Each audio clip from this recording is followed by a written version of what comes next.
Welcome to the Classes Permanent Podcast. Today is Tuesday, March 24th. We have episode 31 here ahead of you, and we have a good one coming up. Of course, we will jump into a weekend recap, talk some of the Premier League games, talk a little La Liga. We will definitely talk a little EFL Cup for everybody pooch.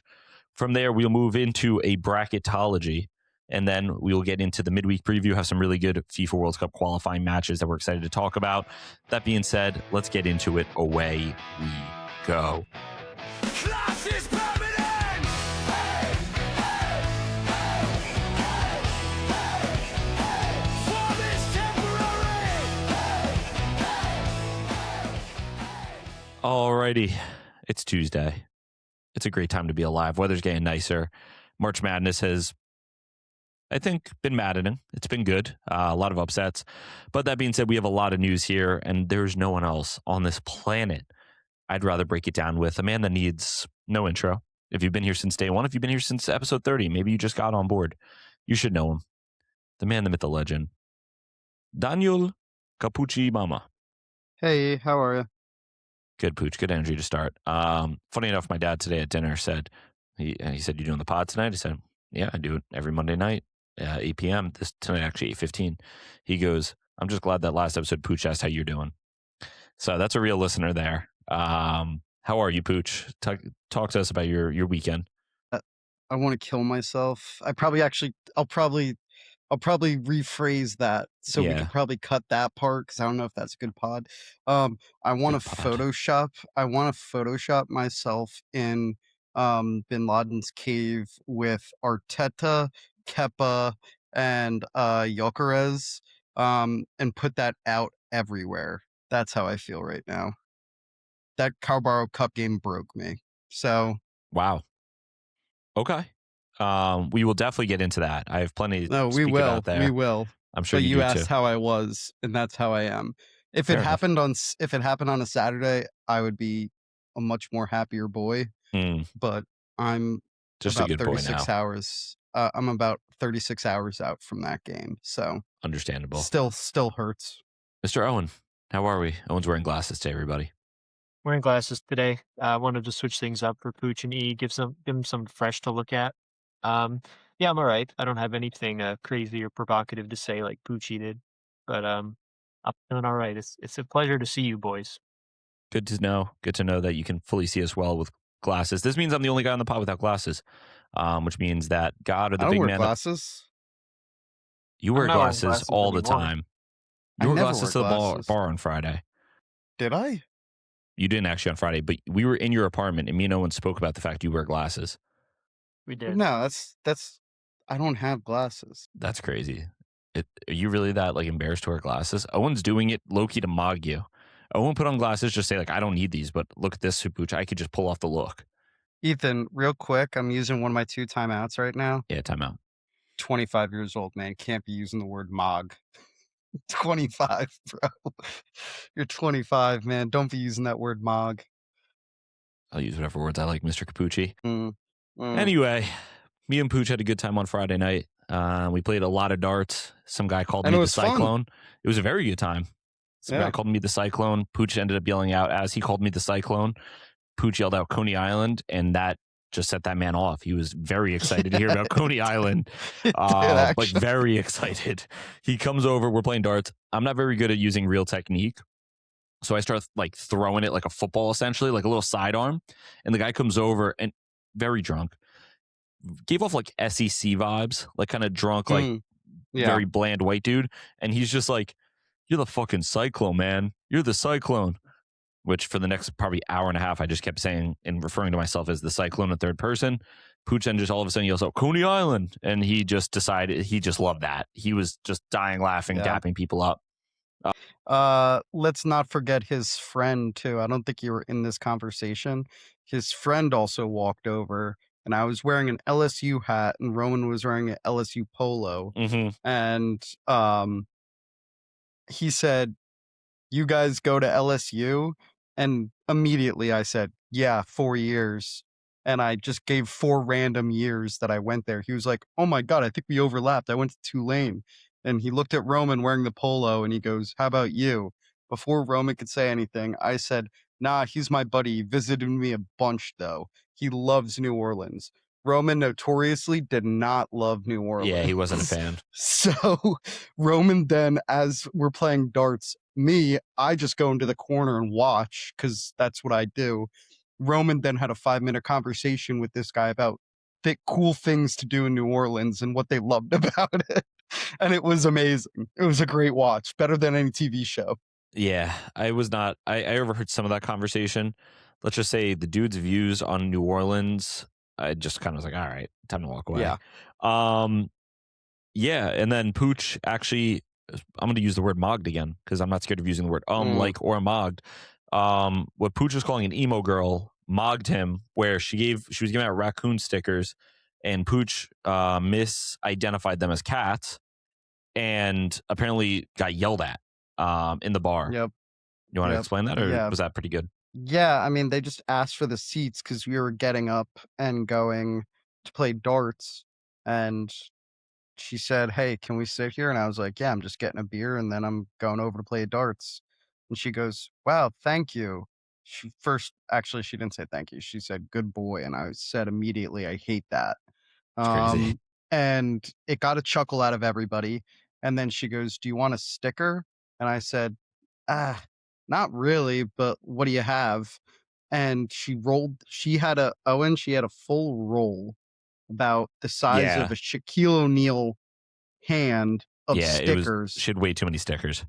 pulls it out and she goes, "Here." And like not really thinking, like I'm kind of like waiting for my beer, not really looking. And I go, "Oh, are they cats?" Because I was gonna be all over a cat sticker. I was gonna be like, that's cool." And she goes, "They're raccoons." And when she said they're raccoons, and my initial thought was ew, and I just blurted that out, and I said, "Ugh." For the next 25 seconds, her and her friend were screaming as I'm at the bar waiting for this beer, "Get the F out, get the F out, F you." And I was like, people are gonna think I said something crazy. All I said was no and ew to a raccoon sticker. Well, And Yeah. I hid in the corner all night and played darts, if I'm being honest. Until she came back. So I arrived to the bar a little bit after these guys. I go to the bar, and as I'm going, Pooch goes, "Be really careful. There's some emo girls who have raccoon stickers that yelled at me." So what I will say first off, Pooch, is I wouldn't have looked at these girls and called them emo. They were maybe a little bit more like grunge type of vibes, because I was looking for like proper emo, like jet black hair, wearing all black. These girls were just kind of like had a little edge to them. No problem, whatever. I go up to the bar, and ironically, I have a very similar experience. This was a different bar in the same establishment, a different bar than Pooch was at. I'm just going to grab a beer, put it on our buddy Harubi's tab. Thank you. As I go to get it, I'm not sitting. There's a stool. She goes, "Can I have that stool?" I go, "Yeah, no problem." She's grabbing a beer. She goes, "Oh, thank you. That's very nice." I'm like, "Okay." She goes, "You want a sticker?" I very similar to Pooch. I'm like, "Yeah, we got." She's like, "Oh, they're raccoons." I'm like taking a look, like, "Yeah, fuck it, I'll take one." Throw it on. I was wearing a vest, threw it on the vest, walk back over. Pooch looks at me, he's like, "What the hell, man?" I'm like, "What?" He's like, "Those were the girls." Well, I thought you were also gonna stick with your boy at that point, and Well, what did you want just me to be do? Like hit her? Like, no, just say no. Well, I was trying to wingman for you. I thought there was maybe some potential. Nah. Later in the night, she goes around the bar handing out stickers. This is really exciting for everyone listening to the podcast expecting soccer. We're talking about raccoon stickers, and Pooch, unfortunately, not bagging. But she comes back around, and she must have forgot Dan's face, because she's standing in our group offering stickers to all of us. And then Harubi decides to say to her, "No, that's the guy that told them that called them cats. Isn't that the guy you yelled at?" And she like looks at him. They get into another small interaction, confrontation. I really thought Pooch had a chance here. I thought he could play his way in there. Unfortunately, he skied the ball. All good though. All good. You're forgetting the part where she slapped my bad shoulder. She did do that. I clearly have a brace yeah, this on. sling on, yeah. And she slaps. Oh, and she like went like, "That was you," and then slaps me, and I go, "Ow!" And then I think at that moment it clicked to her. She felt this bad guy. though. She did feel bad, She but did. like that was a Riz moment for you. But like, why are you hitting? I clearly have a sling on. All right. Well, that was 10 good minutes of podcasting. I'm sure people really enjoyed that. And if not, not my problem. Does anyone have any other takes on that before I move into the footy? I think We forgot out the most important part. Who won both darts matches, or all 3 dart matches? congrats, man. Who won the FA Cup? Excuse me, the EFL Cup this year? Can only win it if you Did get you get there, it? right? Did you get a trophy in Can darts? only Did someone give you a can trophy? only you did actually. I got a nickname. So You told me you sat there and you were like, dude, I'm gonna go home and I'm gonna buy a $25 trophy and send it to you. long story short, you may have won, but the bar remembered my name. That's a bigger legacy. That guy is going around telling people about the cyclone. I feel like the way he was, he may have forgotten it 20 minutes later. I just hope someone says to him one day cyclone. It just all flashes back. But yeah, I'm a cyclone. Triggers him. All right, let's get into the footy here. First, a lot of news. First off, a lot of different managerial stuff. Let's start with the first one that I saw this morning. Zizou, it's now official. He will be named the French national team manager once this World Cup is finished. I think this was kind of one of the most obvious things ever, but it's now in writing, so I'm happy to announce it. Tiny Tempad. Tiny tempered. Like, Yeah, what was that written song in the he said? stars. Yeah, written in the star. Oh, we might get monetized on that or whatever. DMC aid where they have to take it down. But yeah, I mean, I think this is a good fit for him. I'm sure he's kind of pissed off. I'm sure he wanted to probably coach this World Cup, but it is what it is. Good for Zizou. And yeah, I don't know. Any thoughts on that, Pooch? Just figured we'd share with the people who missed that. Yeah, no, I mean, good for him. I feel like you said, it's been in the works for about a decade now that he was going to do this. So, Talking about good for Frenchmen, him. let's move over to Antoine Griezmann. Another thing that's been announced for this summer is that he will be moving to Orlando City. Deal is done. Supposedly he'll be going to Orlando this week to kind of complete paperwork, but that deal will happen this summer. I don't know if I'm assuming he's a free agent. With the way that, like, I don't think there's a transfer fee. Yeah, but I think he's a free agent. yeah, so big pickup for Orlando, who I don't even know. They're an interesting team in the MLS right now. So that'll be exciting. Again, Can't wait to see him and Nani ball together. is Nani still in Orlando? Yeah, of course. Are you sure? Yeah, he's part-time mayor too. Is he? Yeah. Okay. No, Nani is actually playing back in Portugal right now, which is No, I was another just another I was interesting. hoping I'd get you and be like, oh, it's actually crazy. And That's a good pod. Let me go through a quick managerial roundabout before we get into some of the fun stuff. So a lot of links have been saying that Spurs are targeting De Zerbi if they sack Tudor. Unfortunately, Igor Tudor's father passed away. I don't know if it was during the match or he found out after the match. So very sad. Honestly, as a Spurs fan, it feels like this is probably a good time for him to step away. You know, like obviously grieving, I'm assuming, and handling that. And then on top of it, the club's not going where it is. It's like maybe you should just take care of some personal things. Not saying that in a cold way, saying it just probably makes sense for all parties. There, it seems like De Zerbi only wants to come if he's truly the permanent manager, and he also refuses to coach in the championship. Part of me is like, oh, cool, a decent manager. He's done well for the most part everywhere he's gone. Also just feels very Antonio Conte, where he's going to do well at first, and then by year 2 or 3, he's just going to implode. So not sure how I feel about that, but that was some big news I saw Fab kind of pushing around today. Edin Terzic right now is the favorite for the Bilbao job. So something I've talked about a decent amount is Ernesto Valverde, the current Bilbao coach, out of contract this summer. It looks like he'll be stepping away from the club.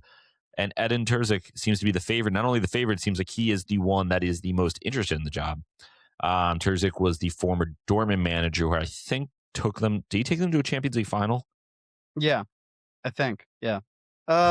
Who did he lose to in that Champions League final, though? Real Madrid. Dortmund played Real Madrid in a Champions League? Yeah, like 3 years ago. Really? Yeah, it was in. Yeah, you're England. right.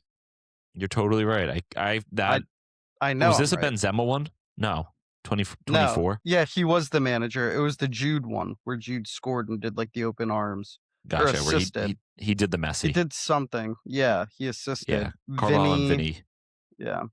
All right. That's it. The biggest piece of news on this one is I just didn't know that they were appointing people that are not from Bilbao or the Basque region.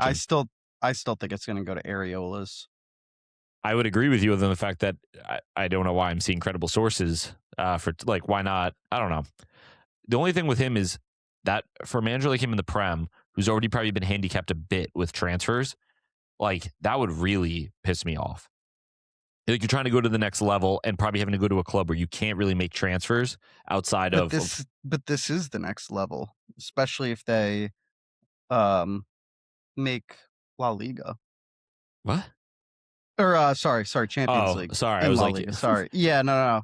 No, that's on me. I hear what you're But they're saying. actually they're not even in the fight for Champions No, League. they've So had a yeah. bad year. Nico Williams does not look good, and the team is just not gelling. That's obviously why Valverde's stepping away.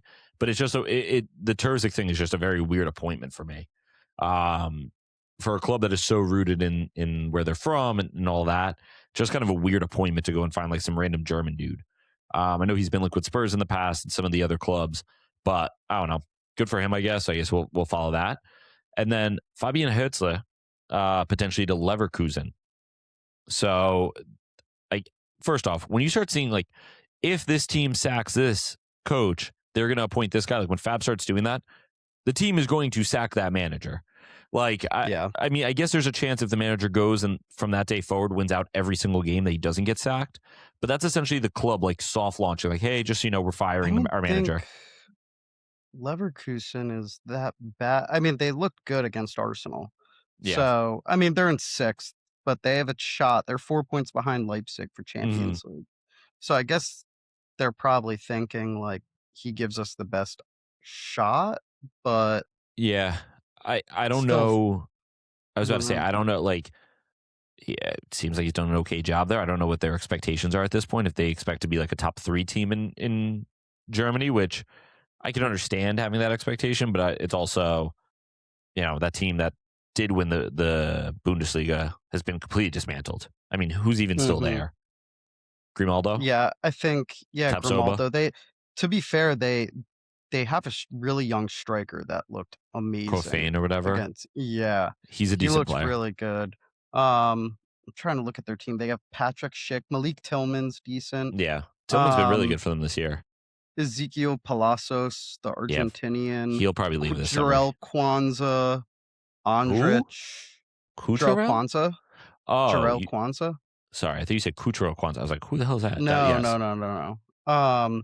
But I agree. Their team has been dismantled. They have some good pieces, but they do. not Leverkusen are a a. team I always kind of like. I feel like they always have young, fun players. So I guess Hertzler, that would be the next step for him, right? Probably going back to Germany, the whole thing. So just some more news that Mhm. came out today. Figured we'd share. Yeah, let's get into some of the fun stuff. So this is actually going to be a very Owen heavy front loaded show. Owen, where do you want to start? You want to start with the World Cup kits, or you want to start with Jorginho versus Chapel Roan? I think let's just get through this chaperone story. I'll be Sure. quick. Are you But biased? I First off, say it again. are you biased? I'm I'm I'm slightly biased. Okay. Probably not the direction you'd think I'd be. Um, Either way, uh, this is hilarious. As this was unfolding, I actually texted Ian Pooch and specifically said I cannot wait to talk about this on the show on Monday because this is just the nonsense story that I really live for. If you don't know what's happening, basically, Jorginho and his family were staying at a hotel in it was in Brazil because Chaperone is doing all kinds of festivals over there in South America at the moment. And Jorginho posted on his Instagram story that his daughter saw Chaperone at breakfast at their hotel. And, you know, his daughter being a big fan of her music and all that stuff. Yes, Pooch. Stepdaughter. Stepdaughter. Father's daughter is the famous actor Jude Law. Yes, I saw that too. It's an Right. important wrinkle. It's an important It wrinkle is an to mention. important wrinkle. Yeah, that's true. Stepdaughter. Anyway, so I'm going to start with what Jorginho posted on his Instagram story. So funny that Jorginho is posting about Chaperone on his Instagram story. Anyway, what he said was that his daughter went up. She didn't even go up to Chaperone. She walked by her table to make sure it was her because she thought it was her. And then subsequently, all of a sudden, security walks up to little Jorginho and Jorginho's wife and Okay. basically accosted them for quote unquote harassing Chaperone while she was having breakfast. Jorginho was appalled. He said a lot of defamatory things about Chaperone, saying how, your fans are why you are who you are. You should respect them. True. All this stuff. And there was just a lot of backlash for Chappell Roan for how she treated, or how her security treated this child. Anyway, we get more details a little later, finding out that it wasn't Chappell Roan's security that went over and spoke to Jorginho's daughter. It was hotel security that was reportedly kind of, working with Chappell Roan because she is some big celebrity. Either way, we got a response from Chappell Roan yesterday after her performance at a festival. And she basically said in this video that she had no knowledge of Jorginho's daughter ever coming near the table or ever walking by. She said that this was all this all went by around her while she was eating breakfast. It wasn't her security. She never told anyone to do anything. And she was surprised to see Jorginho coming for her because one, she definitely had no idea who that is. And two, she didn't know that there's this thing going on with his stepdaughter. This whole situation kind of blew out of proportion. Well, maybe it didn't. This whole situation blew up to the point where the mayor of Rio de Janeiro said that Chappell Roan will never be welcomed here ever again. That's totally fair. Yep. Because of this scenario. And then we got a 6-minute long video from Jorginho's wife talking about the situation, which didn't really provide any new details we didn't already know. So to be honest, we're kind of still at this point where Jorginho says that the security came up to his daughter because Chappell Roan sent him. Then we have Chappell Roan saying it's not my security, which that is a fact. It wasn't Chappell Roan's security technically, but we still don't know. It's still very possible that she was like, get this kid out of here. I don't want this kid around. So I was gonna say, I just have 2 quick points on what you said, Owen, yeah, because you seem a little biased.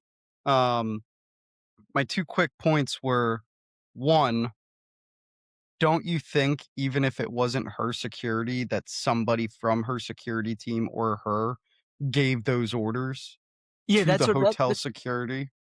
that's still, yeah, that's very possible. It might Yeah. it might be correct. It might be 100% possible. And So, then 2, my second part was that I just lost it. All right, Ethan, go. Say what you're gonna say. I lost my second part. I'm not good on that. Everyone's gonna have to hear pooch waffle. It's not even waffle. It's just stuttering. But yeah. So Owen, explain, where do you lie with all this? You're our chief correspondent. So me and Pooch are actually gonna ride with you, whichever way you ride. No. Yeah, I appreciate that, No. E. I And found my second appreciate part. that, I found Pooch, too. Oh, I found my second question. Okay. Do you think it was really a sincere and heartfelt apology if good you're question. doing it laying on your side in your hotel bedroom? Really good question, Pooch. Thank you. no. And even her tone throughout the video was not very, what's the word? Caring, Yeah. I'd say. And Chappell Rowan doesn't have a history of lashing out towards people, right? No, you'd actually be surprised, Pooch. It's the exact opposite. What? She is certainly a colorful individual in the way that she responds to fans and press and interviewers and all Huh. this stuff. So that's why this story really took off, because it was kind of people's like last straw with this lady and being Mm. like, all right, like she's clearly just the worst. And I think that was a lot of people's reaction to this.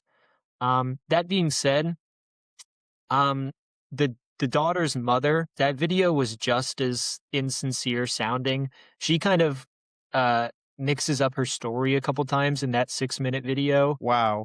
So you're going after a mother? I'm not going after anybody. You're going after a mother. I'm calling out the nonsense on both sides of the aisle, which there definitely was, because like I said, if you were to go watch that video, it's very much like, wait, like I thought these details were different, and now all of a sudden you're saying a different thing. And it was kind of like she's almost walking it back a little bit while still saying some new things, whatever. The point is, a lot of backlash back and forth. And I need you to just sit here and really think about the fact that Jorginho, soccer player, currently has public beef with lesbian pop star Chappell Roan. Can I? That's Can I really give? funny. It's Yeah. objectively very funny. Can I give you an even crazier like crossover Yeah. than that? So Jorginho is married to the Irish singer, whatever her name is, the mother of this daughter. The child that is his stepdaughter that got yelled at by Chapel Rowan, Chaperones, well, hotel security. hotel security, is a stepsister of Trent Alexander Arnold's ex-girlfriend. Trent Alexander Arnold's grandmother growing up dated Sir Alex Ferguson. So I think we're going to get in the next coming days something from Sir Alex about Ooh, Chapel Roan being a bad person. a pooch diction. It's like a pooch prediction. First off, wanted to say thank you Owen, for breaking this all down. I was very lost on the whole thing. I've been trying to follow it on social. It's very difficult. There's a lot of opinions being thrown around, but at the end of the day, again, so gonna give it to you, Hero. Like, give me a final verdict here, so that way, Class is Permanent fans, maybe not Pooch, but at least myself, like, I trust your judgment. We're both Como fans. I think a lot of people trust the fact that you're gonna make sure we're on the right side of this. What team are we taking, and how does it affect Jorginho's legacy regardless? All right, I'll shut up and Yeah. listen. I don't want to steer anybody wrong here. Like I said, my allegiances lie here and there. Um, I do think Jorginho comes from a nice place. I don't think he's someone that woke up that morning and was like, I'm going to start some drama on Instagram. I don't think that he thought that. And I think he has no interest. I think he saw what happened with his daughter. He was standing up for his daughter. He was trying to be a good father. By all accounts, Jorginho seems like a down to earth human being. Um, and I don't think he was trying to defame Chaperone and this situation. However, The Rise and Fall of a Midwest Princess is a beautifully constructed album from front to back. It tells a beautiful story about, a young woman's rise to fame and her kind of appreciation and coming into her own, moving across the country and all this stuff. And it's just a real work of art, something that you should really just sit down, spend some time with front to back. Yeah, it's got some radio pop bangers, but it's also got some real emotion behind it. And it's really it's a beautiful piece of music. Chaperone's a beautiful lady. Definitely a top 7 lesbian on the planet right now. We'll do a lesbian bracket soon. But yeah, so I think these issues are hard to really form a firm stance on. Chaperone's great. Jorginho is a soccer player. I'll Um, take Chapel Roan's side when she can show me her European Championships medal. Yeah, by the True. way, do yourself a favor, go to her comment sections and hit translate. It's I know. a gold mine down there. It is a bunch of soccer fans asking how many trophies she has, how many awards she has. It's a great time. I don't think Chaperone's a saint. That's all I have to say. I'll give my take here. Pink Pony Club was a banger. So I'm gonna rock with Chapel here. I respect you enough, Owen. We will not be doing a lesbians bracket. Respectfully, nothing What? against lesbians. I've already Would got you one like to do a made. lesbians bracket, Pooch?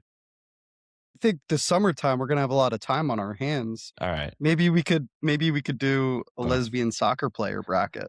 Oh, okay. So we'll just do There's like the definitely gonna be NWSL. lesbian soccer players in the lesbians bracket. Okay, I'm with all this. So far, really good Steve, episode can I from us. ask why you're so against a lesbians bracket? I'm not Good point, anti-lesbians bracket. I would actually enjoy doing a lesbians bracket. I just think I'm Do you looking not out. think these women deserve some shout outs and some appreciation? No, they certainly do. Okay. I think when it comes to it, Ethan, name two lesbians. 3, 2, Ellen 1. DeGeneres and Marta, There we go. See, Martha's a great shout.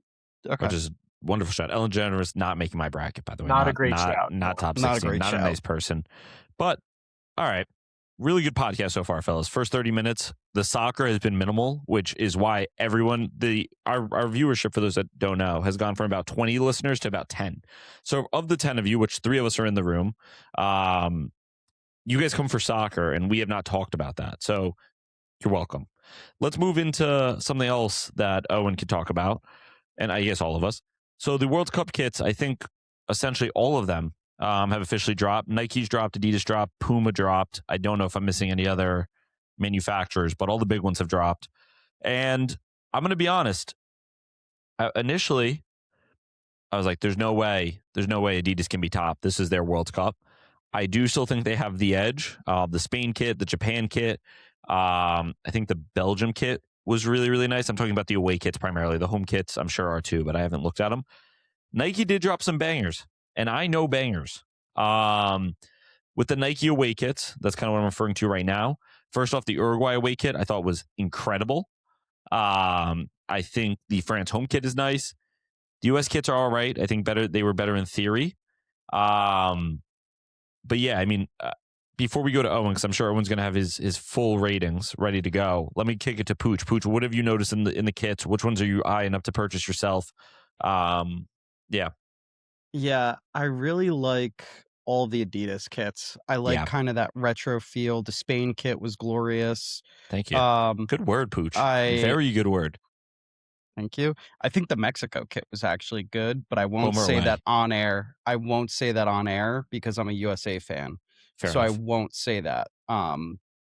But they had it. I mentioned Mexico. I just like the Adidas vibe in general in terms of footy jerseys more Yep. in like just in general. I feel like they always put out an amazing product while Nike I feel like does a very like this worked for us 10 years ago. Let's add a different like design, like one little design on it and put it out there. So like the USA, right? They had a chance, first World Cup since '94. Let's do the Stars and Stripes again, but like a newer, updated feel. I didn't feel like what they did gave me that like, wow, I need to go out and buy this jersey. And I know the Waldo jersey is always a classic for the US where it's like I I may have a hot take here. I'm not the biggest fan of those jerseys. I'm not either. I I'm really I'm not. not I'm I not understand why they're like, I iconic, like but them. Like, yeah, like, I like them. Like, don't get me wrong, I think they're cool, but, like, to sit there and be like, "It's our first World Cup in over 3 decades. Let's do these jerseys." Like, this was the best one. Like, this was the yep, cream of the crop that we had. I don't feel that way. So, I don't know. understandable. I feel like Adidas really hit it out of the park and Nike kinda just, like, Nike'd it up. Here's my last take before I throw it to Owen. I think Nike, and again, I don't really have too much brand allegiance. I think back in the day I was very team Nike. I think at this point I'm pretty 50-50. I wear Mizuno boots, just for those that don't know. I'm a proper brand knowledge guy. I think Nike leans very heavy into like performance. Like their kits all look like, oh yeah, like I'd want to actually play a game in that. Because like, I don't know, the texture to it, you could see it, it looks like it moves well, it looks like it's comfortable to play in. Adidas, though, really taps into, I feel like, the fans. I'm not playing it in the game on the weekend. I do Mhm. oftentimes buy the authentic kits because I do like the way they feel. They kind of have like a nice little stretch to them. But like, I don't need the look to be like I'm playing on the weekend. I'm going to wear it with a pair of jeans or, wear it out. So that's why, like, I think Adidas hits when it comes to the fashion. If you ask me it looks more comfortable to wear on the field, I think Nike wins that. But if we're talking proper, just like looks to it, I think you hit it on the head. Like Adidas smashed it with like a very retro look, but a very simple look. I feel like for everybody too. The Spain kit, I love Spain white kits. Spain has not. They do it very rarely, but when they do, like the red and the yellow as accents are beautiful. And I just feel like they just made like kind of an off white color. They put a little red and red and yellow accent. Like that's a banger. That's all you got to do. We don't want anything crazy, right? And they did have some that were a little out of the park. Like Sweden, for instance, it has like a little bit of a different design, but it's like so subtle that it doesn't like it doesn't make you. I don't know. It's you don't need to react. I guess I feel like sometimes the Nike kits Mhm. they go bold and you like oh wow, like yes the Nigeria kit's cool, I get it, but like after the first 2 minutes it's like wow, you're just wearing something really bold. Mhm. um that being said, that would be my take on the kits. I'm gonna just turn it over to Owen and let him cook here. I didn't really look at the Puma kits. I'm not a fan of Puma. As someone who grew up a little bit on the chubbier side, Puma was very skin tight, and that was Oh, dude, Puma yeah, Puma is the worst kit.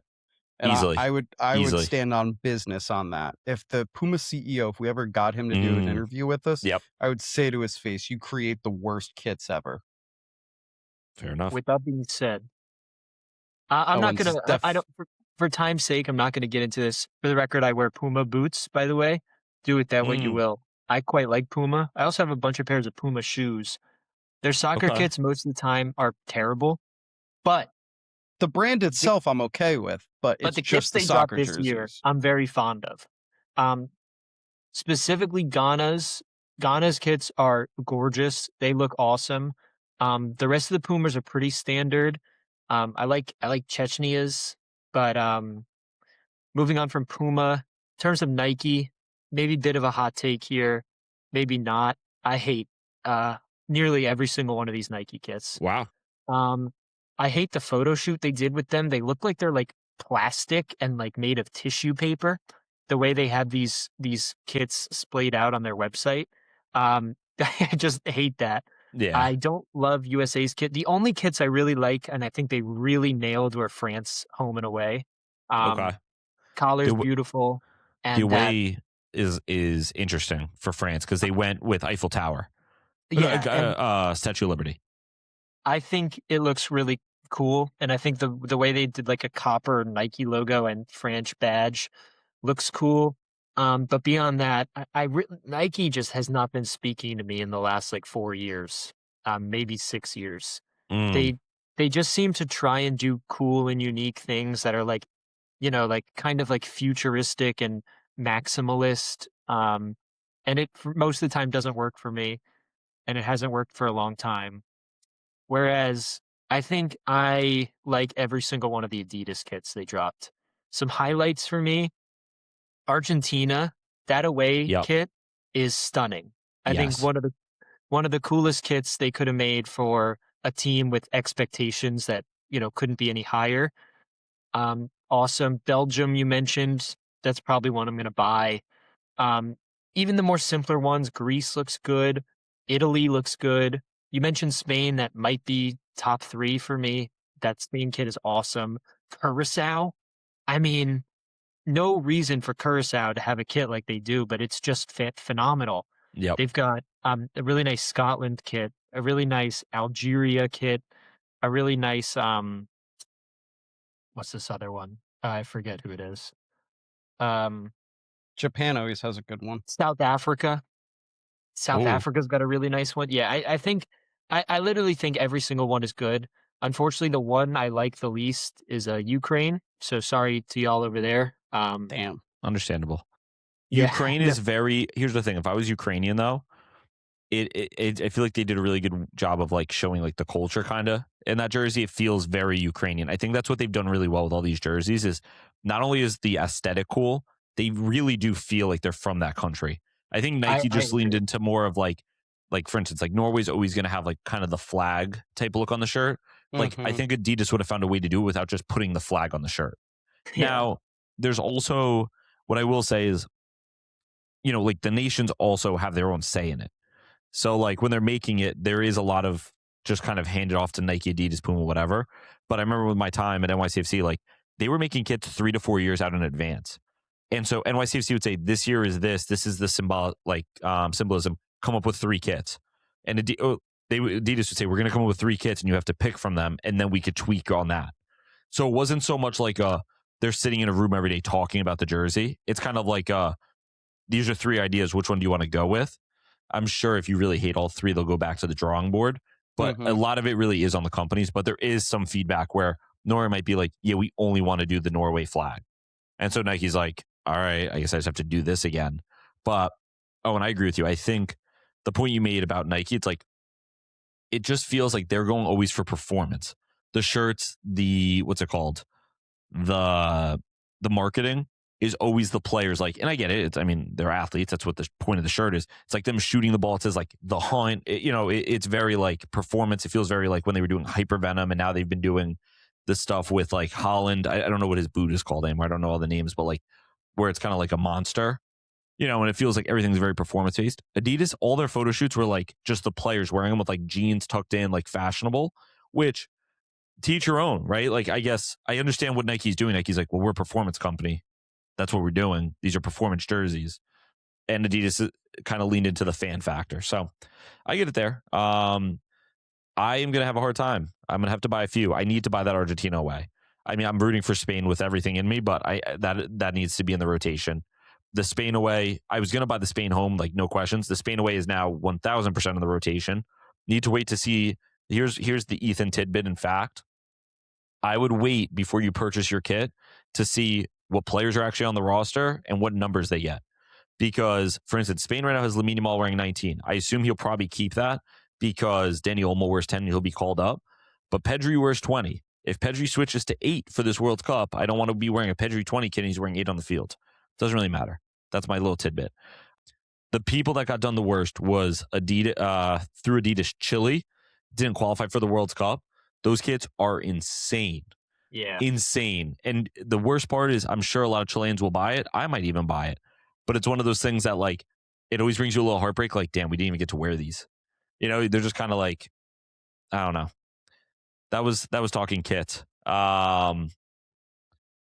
Last point here before we get into the recap. Pooch deleted this off our document. I want to give a little bit of a apologies to Graphite. We did not realize, and I was shared some facts that maybe didn't come up initially from Google AI mode. Graphite was actually pretty decent in Saudi, so he actually could cut it in Saudi. Luka Jovic, though. No, Jovic didn't cut it, but to be fair, maybe Arshavin should have been in that final against Jovic, and maybe that's a different conversation. Probably not, but apologies to Graphite. That being said, it was really funny for us and a really funny segment. And you know, we're not here to be right. If you think we're here to be right, you're in the wrong podcast. Probably You're the same way you wrong. were right. You were probably thinking that in the first 5 minutes as we're talking about Chapel Roan and, you know, going very deep into her album, The Pink Pony Club. But and our we're weekend at the bar. yeah. Well, no, that you were probably at the right podcast. Just some fellas talking ball, talking darts. Darts is something that needs to be more involved in our lives. That being said, It's so fun, right? Fun every fact, Ethan. yes. At that bar, they have a darts league every Monday night. If we didn't do our podcast every Monday night, I'd be there. Pooch. We Yeah. may need to switch to Tuesday nights and put this out on Wednesday. I'll do that as long as Owen drives to the dart league. Yeah, Owen, you could be in the dart team. I mean, I don't know if that's something I want to do. Alrighty, time for the weekend weekend recap here. Start as always in the Premier League. We'll start from that Friday match. Bournemouth drew United 2-2. Did you guys watch this game? I had eyes Bits and on it. pieces of it. I caught the end there. Here's going to be my take because you know, I think everyone saw Bruno's comments after the game. Essentially, what was the score at this point? 1-0. I think the score was 1-0 United. United come down the field. Amad Diallo. I thought, and this is me obviously sharing my opinion, I thought that it was not a penalty. Bournemouth go the other way. As the VAR check is going on, you know, like they do it kind of live, Bournemouth actually score at the other end. Funny enough, again, it's funny. I watch all sports with my dad at this point. We're sitting on the couch and my dad goes, well, what happens if they score here? If they deem it a penalty, do they have to go back? And as he said that, they scored. Really nice finish, tucked in the bottom corner. I was like, I guess so. Bruno, after the game, made comments saying, like, you know, I know it's hard for a team to give 2 penalties, yada, yada. I didn't think it was a penalty. I understand why United fans might have thought it was a penalty. I don't think it was a penalty. And yeah, I mean, really fun game. Bournemouth and Harry Maguire ends up hitting a header. And then towards the end of the game, Bournemouth draw. Bournemouth are a fun team, dude. I don't know. If you're a Bournemouth fan, life's got to be good. You know you're not going to probably win a lot, but at least you're like, hey, we play good footy. We compete with the big dogs, and it's always exciting. They're the most mid team in the Prem. And I say that Bournemouth? because, yeah, I say that with some fact because they have 15 draws this year. So they are just in super mid. It is actually funny to see like just how many draws that they have. But yeah, that was my 1 point on this game. Brighton beats Liverpool 2-1. Called it. Yeah, I mean, we called that Welbeck brace. I watched this one. I actually thought Liverpool after that first half was gonna kind of run them down and win this game handily. Okay. But Brighton pushed back. Like they're they're a decent side. I still hate their manager. I think he's a piece of shit still. He's about to go to Loser. Leverkusen. Yeah, they're gonna get a loser manager. But I don't know what's up with Liverpool. I've been hearing that a lot of Liverpool fans want what's his face? Slot out. Okay. So I don't know if he's gonna be there next year. I've also heard rumblings from my sources that Verts and Frimpong are both in communication with Xavi Alonso's backroom staff Ooh, because Alonso played at Liverpool, of so course. all the Liverpool fans love him. And obviously, he has 2 players there already. So I would not be shocked this summer if we see a Slot out and a Xabi Alonso in. Yeah, I think that makes the most sense for all parties. I also like, don't get me wrong, I think Slot's done a decent job. He obviously won them the Premier League last year. In my eyes, at least, when we're talking about Xabi Alonso, I think he's a project manager more than Slot is, where you bring him in and you can do, he's going to play his style and you invest in it. They obviously have a couple of players there that have already thrived in it. I think that would be an awesome appointment. Like, that would be really, really fun. It would bring fun footy. It kind of would feel like Jurgen Klopp's back in a different way, where like you really back the I think manager. Yeah, I think Slot is a top 15 to top 20 club manager in the world, Yeah. where a team like Spurs, I think, would love Yeah, we Slot. wanted to In hire him before Ainge. Yeah, in terms of like you said, like he's gonna get you success for like 4 or 5 years probably. Yeah. He'll bring in players, like good players, all of that. But Xabi Alonso is like a top 5, top 10 manager in the world where like you said, like Yeah. if you want a project for the next decade, like you hire Alonso. I just think it makes sense. The fans are going to want it. He wants to move. I'm sure he wants to go there. Like it just makes sense. Something to keep an eye on. Obviously, I'm not super tapped into Liverpool, but did not watch this game. But we called that. That was like one of our best Yeah. calls. Let's move to another thing that we called almost perfectly. Everton dismantled Chelsea 3-0. We called this, if I'm not mistaken. Did we? Meta. Meta. Make Beto This- a Ballon d'Or winning striker against me. This was, by the way, the whole meta thing. We did that for about 15 minutes at the bar straight while playing shuffleboard. Yeah. Just the same Computer. joke. Computer. Take off this man's hat and this man's glasses and make them have a fabulous night. You've been programmed, sis. Our buddy Harubi got Biden blasted a couple of times, which somehow he performed better. Fair enough, but that is one of the best running bits everywhere, anywhere you go, is just doing computer. Yeah. So Everton dismantled Chelsea 3-0. I think Liam might have to I get on watched LinkedIn. this one. You watched it? I didn't watch watched it. this game. Yeah, I watched this game. Did you watch Once it? again, I did 100%. Oh, okay. Yeah. You watched this game. It was, I watched this game. Yeah. So Everton, I thought was on the money the entire game. We had Indai had a great goal second half.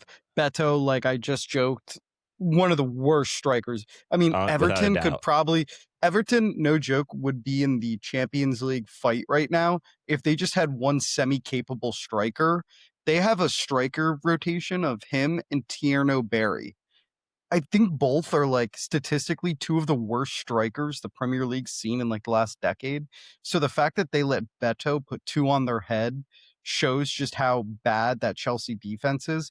And I think that a lot of the players at this point look like they've given up. There was one point in that game where it was actually a great pass back across the 18, top of the 18 to Cole Palmer. Cole Palmer's winding up to take the shot. Pedro Neto just runs in out of nowhere and just rips a shot. And like Cole Palmer for the next 30 seconds, no joke, I was watching him, is throwing his hands up. He's like walking around like disengaged on the pitch, like just like kind of mentally out of it. And like to Thinking be about fair, Manchester. thinking about Manchester, to be fair, I agree with him. Like if I'm lining up a shot and some dude runs in and just shoots it, and I'm like, what do you do? It's not even like Yep. Neto had like a great eye line, whatever.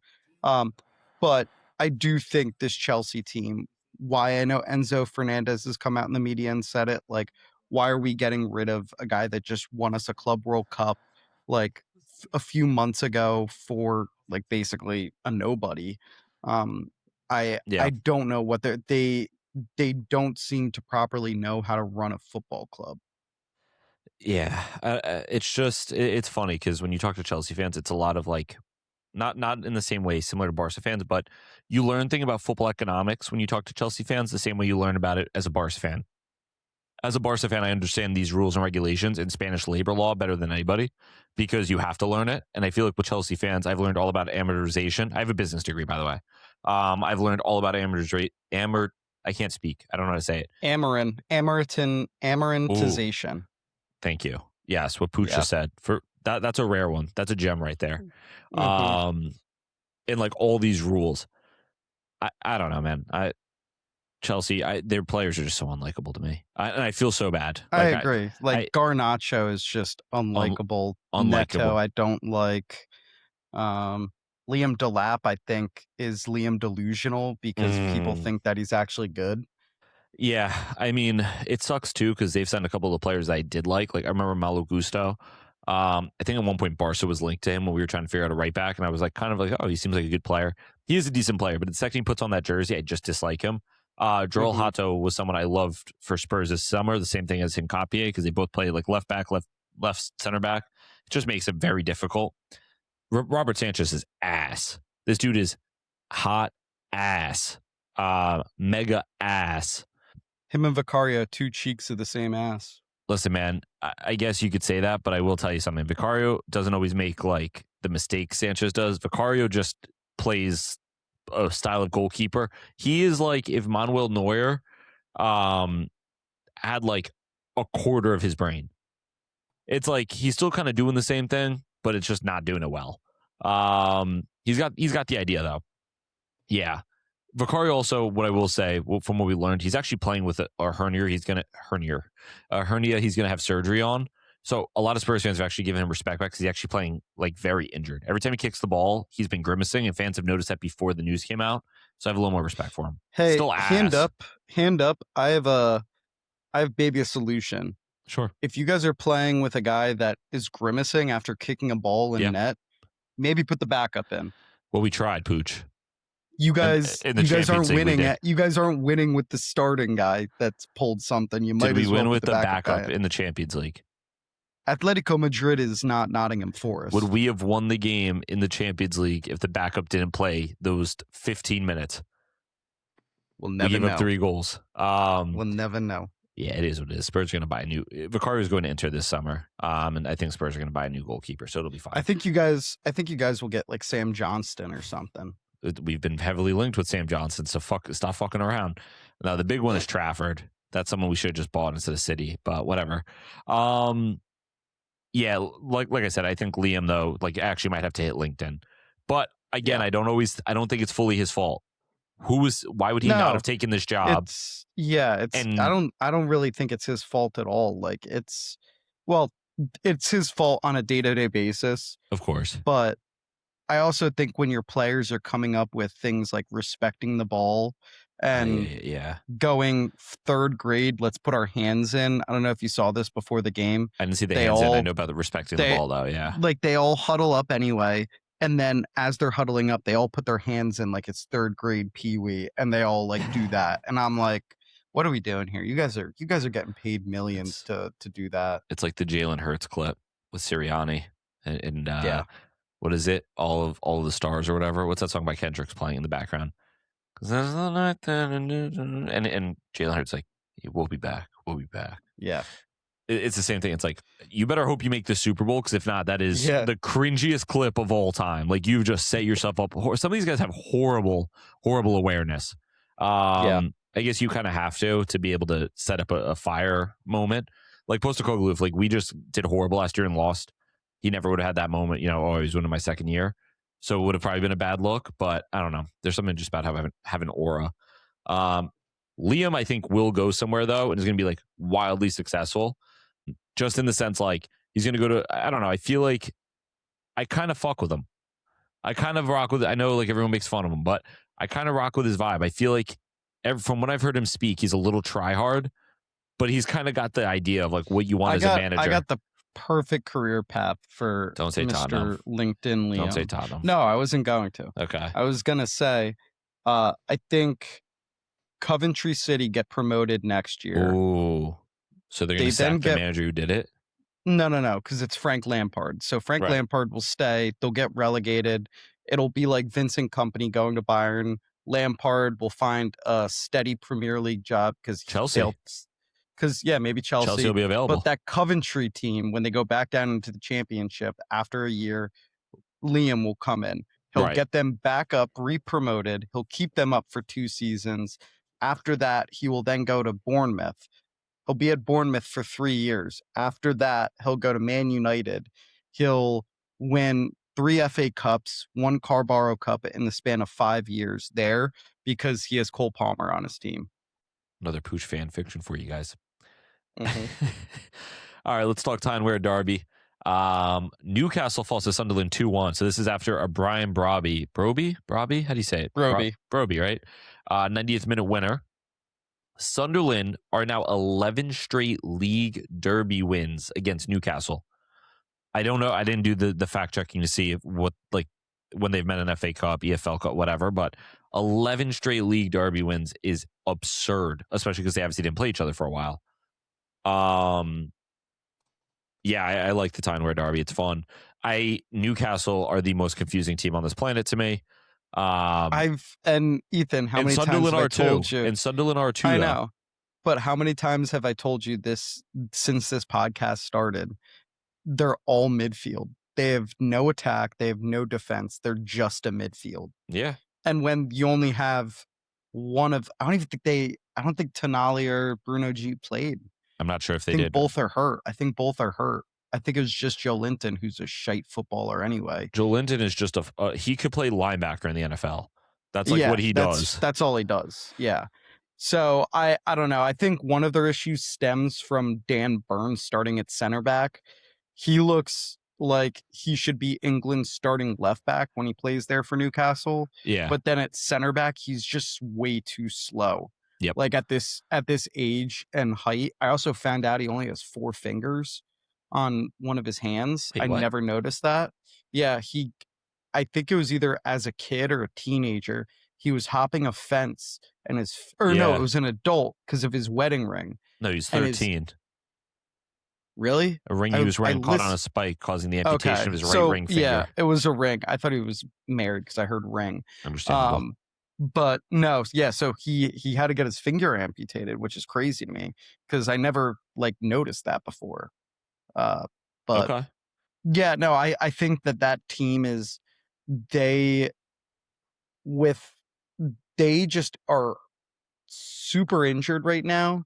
And they built a decent squad. They just have 0 star power in there besides Bruno G and Tonali. Mhm.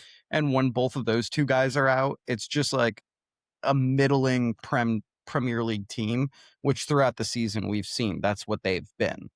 Just got So Woltmade playing as the 10, which I understand he has played there before. It's fine, but that just does not He's not compute a to 10. me. Yeah, it just doesn't compute. every single time I see him play, at the 10, I go, that just doesn't look great. Yeah, I just think that they're sputtering to the end. Them and Aston Villa are sputtering to the end here because they started that game. They started out hot, and they just fell apart. And obviously, again, it was a 90th minute winner. If they drew, we would have just been like, whatever. But it seems like Newcastle fans going crazy too. Yeah. Just Newcastle pissed. fans are nuts. Yeah. Like they fully expected to pump Sunderland there. That's funny. Barca fans and Newcastle fans are friends because Newcastle fans apparently behave themselves. I have no idea. So you have to hate Sunderland now. I don't have to do anything, Pooch. You just got saying. mocked. You just got mocked. I'm just 25-year-old man saying Mog. That's crazy. Anyway, Villa, this was an upset to me. Villa handled West Ham 2-0. Good for Villa. They've gotten themselves a result, but yeah, I mean, I kind of assumed West Ham were going to stay on this run. Good for Spurs that West Ham lost. We will take that because those are real relegation rivals with us right now. Mm-hmm. Did you have eyes on this game? I did not, and I don't want to waste. I didn't. Time. I was watching Spurs Forest, so yeah, I don't know what happened in that one, but we can move into that one. Yeah, so I mean, Spurs obviously fall to Forest 3-0. I think the score line, it by the end of the game, it reflected how it was. I think though, if you watch the first half, you're like, oh, Spurs are going to win this game. Obviously, Forest did score literally in like the 45th off a corner. What was frustrating is this is probably one of the better Spurs performances outside of the Atletico Madrid game that I saw in the first half. Came out hot. They had opportunities. We were not fully healthy by any stretch, but like we actually put on an 11 that like made sense in their positions for the most part. We gave up a goal at halftime. At halftime, I don't know. I still haven't figured out why he made these changes. He took off Van de Ven, he took off Jed Spence, and instead he put on Lucas Bergvall, and I think he put on Xavi Simons. Who am I right with that? Oh, he definitely put on Bergvall. Who did he put on as well? I don't know. I turned the game off. Okay, fair enough. I think he put on. I think you're right. I think you're right. I think he put on Simons. It was definitely Bergvall. It kind of makes sense to me in the sense of now you're down a goal. You can't be playing 5 defenders. You have to put on an extra attacker somewhere. Yeah. So it makes sense. I don't think maybe Van de Ven would have been the one that I'd take off, but like maybe he knows something that we don't, like training wise during the week or like game plan wise. I just felt like I hear what you're saying. You want to be, yeah, of course, in that point, you want to get a little bit more attacking. I was happy to see Bergvall back because he's one of our more exciting players. It just felt like Forrest scored off a corner that was not well defended. And it just felt a little bit like, but you were dominating the game. So why did we touch this? You know, like I would have probably run it back out there for another 20 minutes until the 60th and then been like, all right, let's switch this up.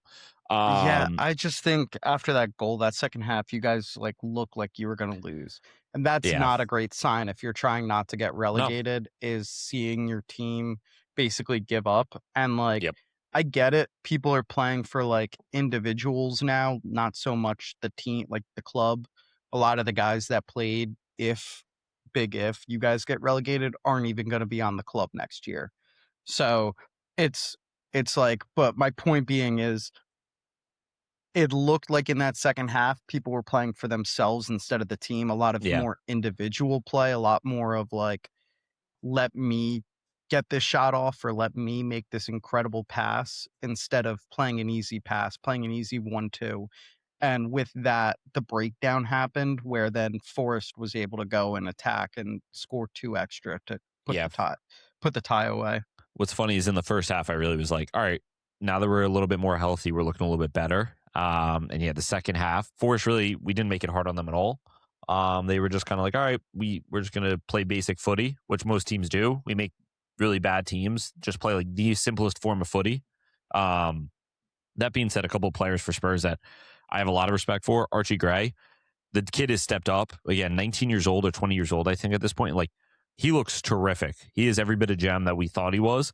Kind of the only one in the midfield really running shit. That being said, I don't think Sarr has played poorly, but it's just like Archie is shining. The other one I would say is shining. Mateus Tell, I mean, I was someone hand up, and I feel like I've said it on this podcast. I don't know what he does. He has impressed me in the past couple of games. Mm-hmm. He feels like he wants to take the game by the scruff of the neck a little bit, and he's like, fuck it, I'll do it. And yeah, of course, like you said, you want to play as a team. You want people making the best team decision. But it also has felt like a lot of times people are looking around like, well, who's going to do it? And he feels like he has been like, I'll take the ball. Like, I'll give it to me. Dom Solanke to me is one of the most frustrating players. One of the most frustrating. When I watch him play. He got the England call up. I get why. It's like, you know, he's 6'2" or whatever. And all that. But he is a homeless man's Harry Kane. He's dropping like deeper. And like, if you're there, we're in a relegation scrap. Sit in the fucking box and like just be a target man. I don't get it because there was multiple times that we're looking for an outlet and he is sitting in the midfield, you know? And it's like, well, how are you like, we need somebody to be the outlet. That's the one thing I like about Richarlison is he doesn't really overcomplicate the game. He really can't. But Richarlison, he presses, he puts himself in positions to score, even if it's not pretty. He'll just find himself in a spot, tap it in, and you're like, all right, well, I'm in the game. Solanke has felt like he's trying to be a little bit too like good of a player, and it's starting to piss me the fuck off.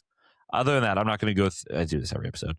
But yeah, we talked about it a little earlier. Obviously, very sad to hear about Tudor's father. I don't think he knew during the game, so he was told after, and then I guess he went to go deal with personal matters. Yeah, it's a tough spot. We're just in a very, very tough spot. The international break comes at a good time to get a couple players back healthy, this and that. What's frustrating about that too, though, is this was a 6-pointer against Forest. We do have Wolves at the end of the year, which doesn't really matter too much at this point. Wolves are essentially relegated. But like, if you're not going to beat Forest at home, who are you going to beat? And we didn't lose 1-0. We lost 3-0. Again, scoreline's probably got a little out of hand. But that being said, it's bleak. It is very bleak, man. People are like, oh, someone sent us a video of like in France, I think it was Lyon, when they were struggling, like the players going over to the fans and the fans yelling at them. I'm like, what does that do? Like, I don't need to see that. Like, what does that do? Like, you're going to yell at the play. Like, the players know it's bad, man. Like, they know it's a relegate. Like, you don't think that they know it's bad? Whatever. I don't care. I hate my life. Well, someone else who's depressed. Pooch, transparently, I didn't even have eyes on this game. I forgot it was Thank happening on God. Sunday. I was watching. Thank God. Why? Thank God. Arsenal lose to City 2-0 in the EFL Cup final. Nico Riley comes on. He scores a brace. Doesn't come on. He played. He scores a brace, the 60th and the 64th. I think Pooch has talked shit about Nico Riley before. Is that true, Pooch? I don't think so. He's Oh. not worthy of me to talk shit about. He's not worthy? Until now, up until this point. That sounds like someone who had an agenda against him coming into I this have episode. zero agenda against Nico O'Reilly. He's a fantastic player, but I want BTA in 3 weeks when we go to Etihad. Waffle. What a waffle. Stand on business, man. I literally He's a just did. I said I fantastic player. wanted. You should have been like, he's a okay. tap-in merchant. And I knew I had in my head, one of the reasons why I was not looking forward to this podcast was the amount of times Ethan was going to tell me stop waffling for just giving a genuine take. For just giving a genuine take. No, just about this game. like he's a I'm good gonna player, come up. Man. I'm gonna come out there with a few general genuine takes that Okay. I have after watching that game, and I know for a fact you're gonna go, stop waffling, Poach. I just stand on business. I want you to stand on business. Do you think Spurs are getting relegated? Stand on business. That's way too long. Stand on business. Hold on, I'm going to formulate. Yes or no. Wait, here's the thing. It's I will yes formulate no. an opinion and stand on it, but you got to let me. Like, you're okay to think about your opinion for a moment, but once you say your opinion, you don't go back on your opinion. So that's now allowed. Okay. I've always allowed you to stand on your opinions. That's my biggest thing. All I'm asking you to do is, if you make an opinion and a take, you just stand on the take. I do. Okay. So continue about the game. I'll let you do your thing. I'm not going to interrupt you. You didn't really interrupt me during Spurs. I'm going to give you your space. I'll even mute myself. Here, I'm muted. I have 3 to 5 points on this game that could develop into more points or could just be less. I'm going to write them all down. My first point was we played like shit. That's the worst performance I've seen us put out there this entire season. Worse than when we lost to Liverpool at the beginning of the year. Worse than when we lost to Man United. Everybody played bad. There was maybe 3 players that I was like, all right, they could hold their head up, like that they played a genuinely good game. Second point, David Raya is so important to this team because he can break the lines with his passing insanely well. City's plan with their press was literally just doing a mid block, just having a front 4 and letting our center backs. I saw that. That was hilarious. Pass the ball. That's all they did. There were a few points, and I've seen clips on this today of that game where Ben White or Hincapié are out on the wings. Nobody is defending. Nobody's within 15 yards of them, and Kepa just wouldn't pass them the ball. It was just insane, that he just wouldn't actively just try and dink it over. That's why Raya is so important, because he can break the lines from the goalkeeping position. Third point, I actually think the first 20 minutes, we had a fantastic game plan because that back 4 of City was there to be got. And our plan was, you could tell very early on, quick restarts, quickly just hoof the ball up, let our forwards do the work. We have Kai Havertz playing in the 10, Gyökeres at striker, 2 massive human beings. Have them knock the ball down to Sacco, Rice, Trossard, and then get in behind. And it almost worked. Trafford made a fantastic save against Havertz early on in that game. Another point was I didn't like the substitutions that, or I should say the time that the substitutions were made by Arteta. Obviously, he was about to make Madueke and Calafiori, and then they scored the second goal, but it was way too late. Hincapié was already on a yellow. He should have made the Calafiori move at half. Calafiori is such a what's the word? Just a whirlwind of nobody knows what he's gonna do in attack. He could run down the flank, he could just be right up there next to the striker, he could be in the midfield. Like, when we're attacking, you don't know where he is on the pitch, and that's hard to defend. That's basically what they did with Nico O'Reilly. That's how he scored 2 goals, was because about 30 minutes in, they basically Pep basically said, "Nico O'Reilly in possession, go stand next to Yeah. Haaland," because Saliba and Gabriel basically just put a blanket over Haaland in the first 30 minutes. Yep. They set a stat, they were like, "He has not had a touch in the opposition half for the first 30 minutes." And so we were putting a blanket on him. So what do? You put Nico O'Reilly right next to Holland. Yep. That's an extra body that now one of the center backs has to defend. It makes So sense. a great game. Pep, I mean, I don't think I've ever said that. I think I just call him bald all the time. Yep. I don't think You I'm do. really waffling on that. I think I just call him bald. One of the best coaches of all time, the best possibly coach of all time. And it's because of games like this where it's like his tactical genius is another level. I do think that this will be a good thing for us moving forward because this is the first time this group has ever played in a final, a one-off game. And I think for everybody like on that team, our game plan was kind of go quick, attack, very anti-Arsenal in the first 30 minutes. And then the second half, we couldn't get out of our own 30 yards. So then we became like the shell, like defend for our lives Arsenal that we've seen in the Prem every year. So a different style to what we've played all year, which I think led to some of maybe the looking so bad. But I also think like we've this is the first final this team's ever been in. So they have to learn. Sometimes you have to learn through losing. It just sucks because I wanted to just beat City because they're like the zit on your back that you can't reach, or like the scratch on your back that you can't reach, where you have to get like a TV remote to try and reach down. Like they're just like it's like you want to kind of be like you've had your time, let somebody else have a turn, but that's not the way sports or life works in general. So I have to concede to that, let them win the Carabao Cup. We have to now go guns blazing for the other 3 trophies that we're still in contention for and try and win those. Fair. That was my thoughts on the game. I thought they were fair. I didn't watch the game. Here are my thoughts on based on what you said. I agree. David Raya is very important. I saw Kepa gave up one of those goals. Horrific. I don't get why. I get like the whole cup keeper thing, but I also like. So here's my argument for that is Trafford also started. So if Trafford makes those mistakes, are we also talking about this scenario being a cup keeper? Or is it because it was Kepa that we're all saying it and he Yeah. made mistakes? You know I what I'm don't saying? think Trafford makes had an it easier. amazing save. He doesn't. He's a great backup goalkeeper. And I understand what people are saying where they're like, oh, I don't get like the backup goalkeeper in these competitions, like losing respect for the backup goalie. Dude, just let him play. It's a throwaway cup. Like, it's not a throwaway cup. It's still a trophy at the Writing end that of the one day. down. It's still a trophy at the end of the day. But as an English like soccer fan, you have to look at it. If you had to rank the 4 competitions, this course. one's the last one.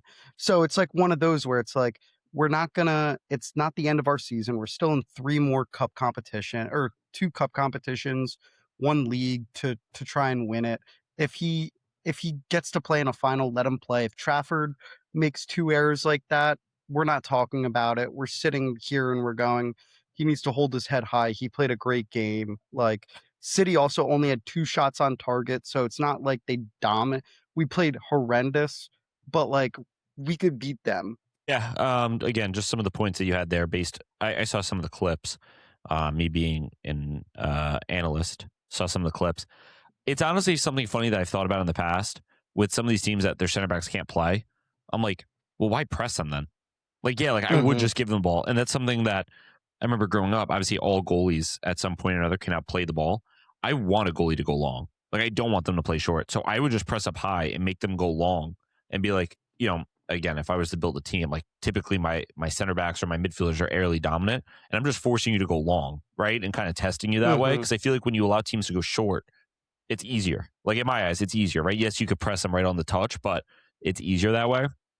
And it's funny, that's kind of the trend went from, all right, press like crazy to win the ball back, to now it's almost like, well, no, we're just going to sit a little bit deeper and force you to play out against us, against, say, a team like Arsenal in this case. So I thought that was funny.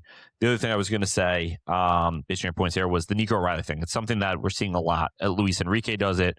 Obviously, now Pep is doing it with O'Reilly, where you have with like Nuno Mendes, Hakimi, again, I guess I just mentioned, but like O'Reilly, some of these fullbacks, they're just becoming positionless because, like Well, you said, that's that you yeah. can't guard them because you just have your wingers get high and wide. For instance, Doku, and I don't know who's starting on the right, but you have them get high and wide, so your fullbacks are occupied. You still have your midfielders kind of doing their midfield stuff, right? Like still occupying that, so they're midfield, and then you just have this fullback who is just now in a weird half space where the center backs are now confused. So it's a really interesting progression where it's becoming a lot more positionless, and it's why a guy like Nico O'Reilly, who came up as probably more of a 6, is now able to play fullback because, of course, he has to still be decent defensively, but we don't have our traditional fullbacks bombing high and wide, overlapping the wingers, right? Like these are guys who are just becoming midfielders who just end up in the attacking third. Yeah. So it's interesting. Very interesting to Yeah. see. Yeah. Yeah. Yeah. That being said, yeah, I mean, like you said, it's the AFL Cup. Who really cares? Pep has actually won 5 of them, so good for him. I'm very excited to see. It was I think it was more important for Arsenal to win than Yes. City, obviously, because you want to see that first one go in terms of, Yeah. hey, we got it. All right, pressure's off a bit. We know what it is, how to win in like these one-off games. Yeah. I totally agree with you. Losing it adds more pressure to the next one. Yep. But also at the same time gives you a bit of that hardened shell that I think we've seen Arsenal kind of develop the last few years in the league itself, where it's like you keep coming in second, kind of develops a hardened shell of like, hey, we did this last year. Let's tweak it a little bit to help put us over the line. So hopefully we learn. I do agree with you. With one of your points earlier, I actually think it's better for you that you guys lost this than won it. Winning it gives you a sense of false confidence that you're like, you kind of needed that. I'm going to rip through La Liga here. Villarreal handle Real Sociedad 3-1. Sevilla fall to Valencia 2-0. And because that, That's Sevilla a have huge actually, one. yeah, well, Sevilla have sacked their manager. They're sitting 3 points out of the relegation zone. We tried. We did a career mode. It didn't work. They didn't listen. Every other team that's listened, look at where they are. Fiorentina doing okay. Nope, they're. Are they I guess they are. They're in a better spot. I guess they're technically in a better spot, but they still are only 2 points above the drop. So But technically, position in the table, they are doing better. Okay. Who else do we do? We did Fiorentina. Who do we do in the Prem? West Ham. West Ham. Look at what they've done. They are rallying. They've gotten better. They've definitely gotten better. That. Did we do Leverkusen or no? We did do Leverkusen. No. Did we do Frankfurt? No, Frankfurt. Yeah. Where are they in the league? Let's see if we help them. They're in 7th. Is that better or worse? We can move on to the next team. Okay, and then we did France. What team do we do in France? Monaco? Hey. Marseille. Yes. Yes, because we thought. There you go. Shout out to Owen for remembering. Marseille. Yeah, they're in 3rd. They're not in the title race anymore. Yeah, they okay. Long story short is if teams really listen to us exactly what we say, they'll do well. Yeah, Sevilla sacked their manager. We'll see what happens there. Barca beat Rayo Vallecano 1-0. Ronald Araujo scored a goal. Yay. Also, John Garcia, just ridiculous. Yeah, he won man of the match again. Actually, funny enough, against Rayo. This dude, so here's the thing. Barca fans are starting, like at first it was awesome. It's like, oh my God, we actually have a goalie because we've had Ter Statu for so long. What we've recognized though is because Barca fans do want to sign a center back, when your goalie has to make a lot of saves, that usually means the defense is bad. So great that we have a goalkeeper that's capable of making the saves, but the worry is, well, I hope he doesn't put us into a false sense of confidence that the defense is actually decent. Something to keep an eye on, because we've been heavily linked with Bastoni, which I think would be interesting. I think there's other options. I prefer maybe Vuskovic, but I'm not going to be upset if we sign, 26-year-old center back in his prime, left-footed, that just kind of fits the mold. Real Madrid beat Atletico Madrid 3-2. Pooch, you had eyes on this one? Hate watching or no? I did not have eyes on this hate watching. Understandable. I caught it from halftime on. So Valverde actually gets a red in this game. A little questionable. Yes and no. He steps on the player's foot, but the way that he attacked the player's foot, he kind of kicked out on him. If he was on his ankle, it's an easy red, but it was on the foot. That being said, listen, I'll stand on business. I hate Vinicius. Dude's cooking right now. Scored a great goal against Atleti. Got to give it to him. He's actually, this is the first time I watched Vinicius and been like, all right, low-key, you're cooking. Do you want to know what I think it is? I think it's because all eyes are on him. He doesn't have to share the spotlight with anyone. There's no Mbappe. There's no Rodrigo. Jude is kind of there, but maybe not performing Jude's as well so as he should. ass. So he does kind of seem like a guy where he invites the pressure, which He is does. always a good thing as a athlete, like a Talisman superhuman especially. athlete. Yeah. To want that. I think when it comes to Vinicius, and something that I will give Arbeloa, I don't think he'll be there in the summer, honestly. I think they are going to sack him and move on. But maybe a point Javi Alonso. That could be an interesting hire for him. He played there. They should. Yeah. That- honestly, that wouldn't be that bad of a move if they do that. That'd be interesting. Yeah. When he first came in, the first thing he did, he really is not great tactically, in my opinion. Again, we haven't seen a ton, but in the time he's been there, he right off the rip was like, Vinicius is one of the best players in the world. We need to give him the ball more. He's one of the leaders of this team.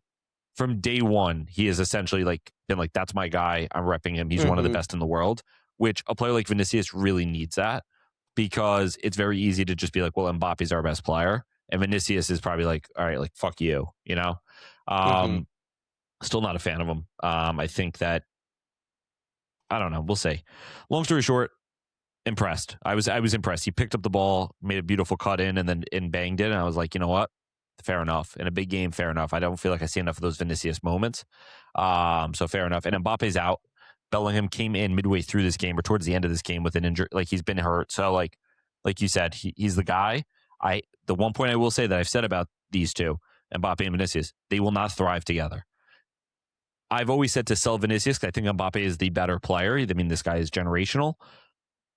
If you sold Mbappe for whatever reason, Mbappe wanted to leave, I don't and you were like, we're going to keep Vinny. I'll take him. You'll take him at Arsenal?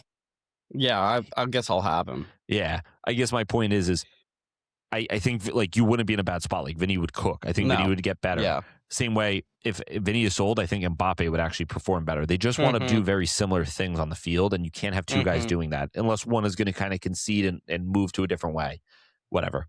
Yeah, let's move in. Quick Serie A.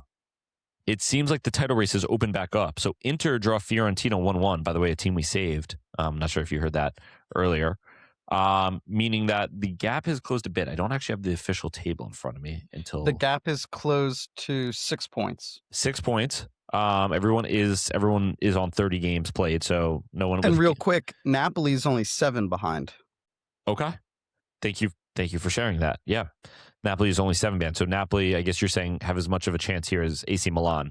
Listen, when you got Jesus on your side, Scott McTominay. You have a shot.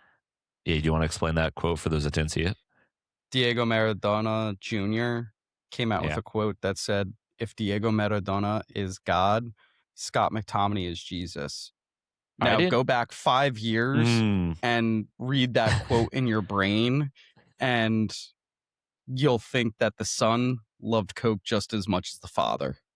I didn't know that they dropped Diego Maradona Jr. I didn't know that that was a thing. Anyway, AC Milan beat Torino 3-2. Juventus draw Sassuolo 1-1. Como thrashes Pisa 5-0. Where's Fabregas going? That's something we're going to talk about. This is just a shit club. Sorry, internal thought right there. All good. All good. I said it in my brain and it came out. Fabregas to Chelsea this summer? Yeah, I think so. If Rosenor goes, he's going to Chelsea. That's so annoying. That would be like, It's so annoying. he should but stay at Como. It's so much more aura to just stay at He Como. it's also very funny because when Arsenal played Everton, Fabregas was literally sitting next to Arsenal's sporting director in the box. Like he Interesting. goes, like, remember I told you, like in the summers he goes to watch Arsenal's training and Yeah. stuff like that. He like literally is always around the Arsenal club, so it would just be annoying in that sense, where it's like this guy's always around us, and then he's just picking up the Chelsea job. Like F him, but whatever. Well, maybe you guys should fire Arteta if you want Fabregas. We got to that see how bad. the season plays out. We got to Who's see how older? the season plays out. I think Fabregas, maybe. Oh, so you're good. I mean, I don't know if you remember a couple years ago, Invert the Wing calculated the lifespan of Postecoglou to see what his managerial window is and all that. So maybe you want to do that for Arteta and see if it makes more sense to go for Fabregas. I would assume they're around the same age, though. I mean, maybe. Yeah, I think they're close to the same age. They're probably in La Masia together. I imagine they're friends. But Como, yeah, they thrashed Pisa, so we were talking about Como went from 14 points to 12 points off of it. So we're in the hunt. We're in a title race, I'd argue we're on a title charge. We're one of the most informed teams at the moment.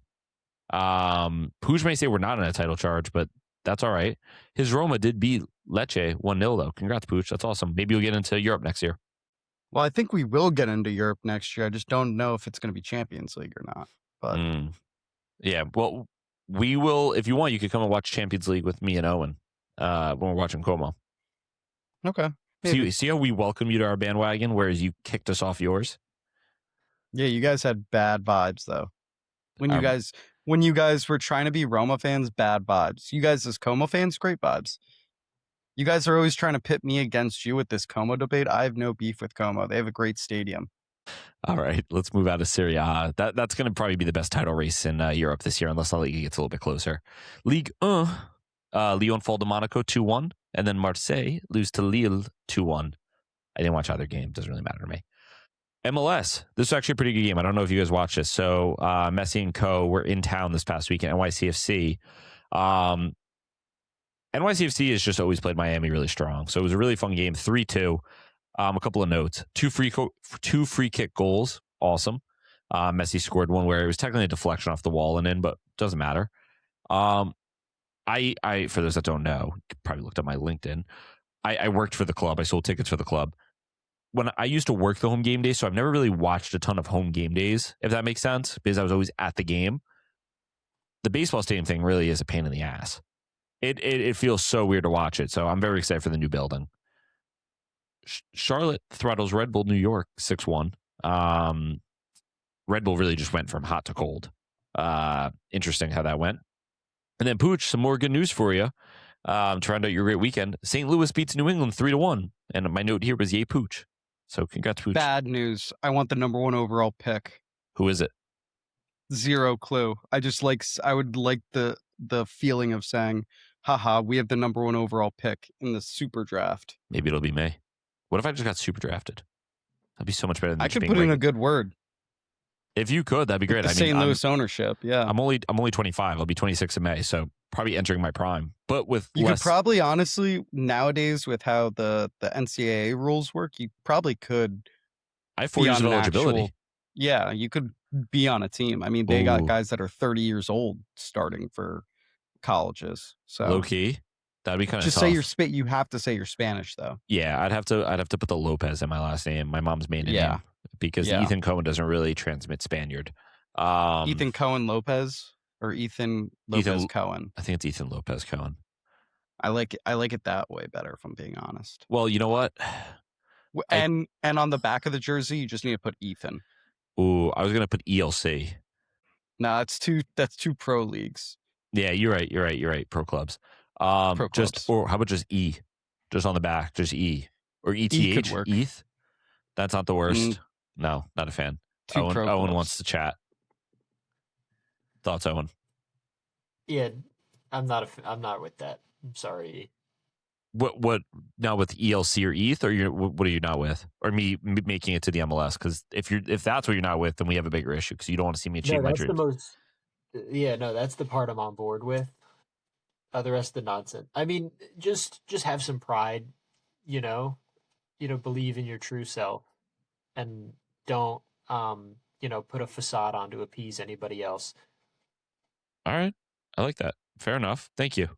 Alrighty. It is time for our degenerate March Madness bracket here. Before we get any further, of course, I'm going to give it to the man, Owen. He has put together an awesome bracket here, one that we've been very much anticipating. Owen, the floor is yours. Tell us about the seeds. Tell us about who we got here. And yeah, away you go. Yeah, this will be a fun one. This was a good time putting this together. All right, let's not waste any time.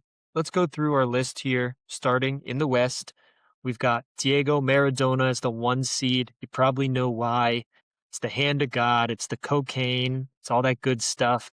There's a reason he's the 1 seed, and like I said, we all know why. The 8 seed, his matchup is John Terry. He's somebody who's serial cheater on his wife. He's ran over a security guard while leaving Stamford Bridge after a game. He's caught selling access to the Chelsea clubhouse. He's been charged with assault. He's done it all, John Terry, and there's a reason why he's on this list. Maybe should be a bit higher than an 8 seed, you can argue, but that's for you guys to decide. Moving down, we have Duncan Ferguson. He's known for a headbutt on an opponent and has 4 convictions of assault to his name. One was a fight that he had and was against a man on crutches, which is just interesting to me.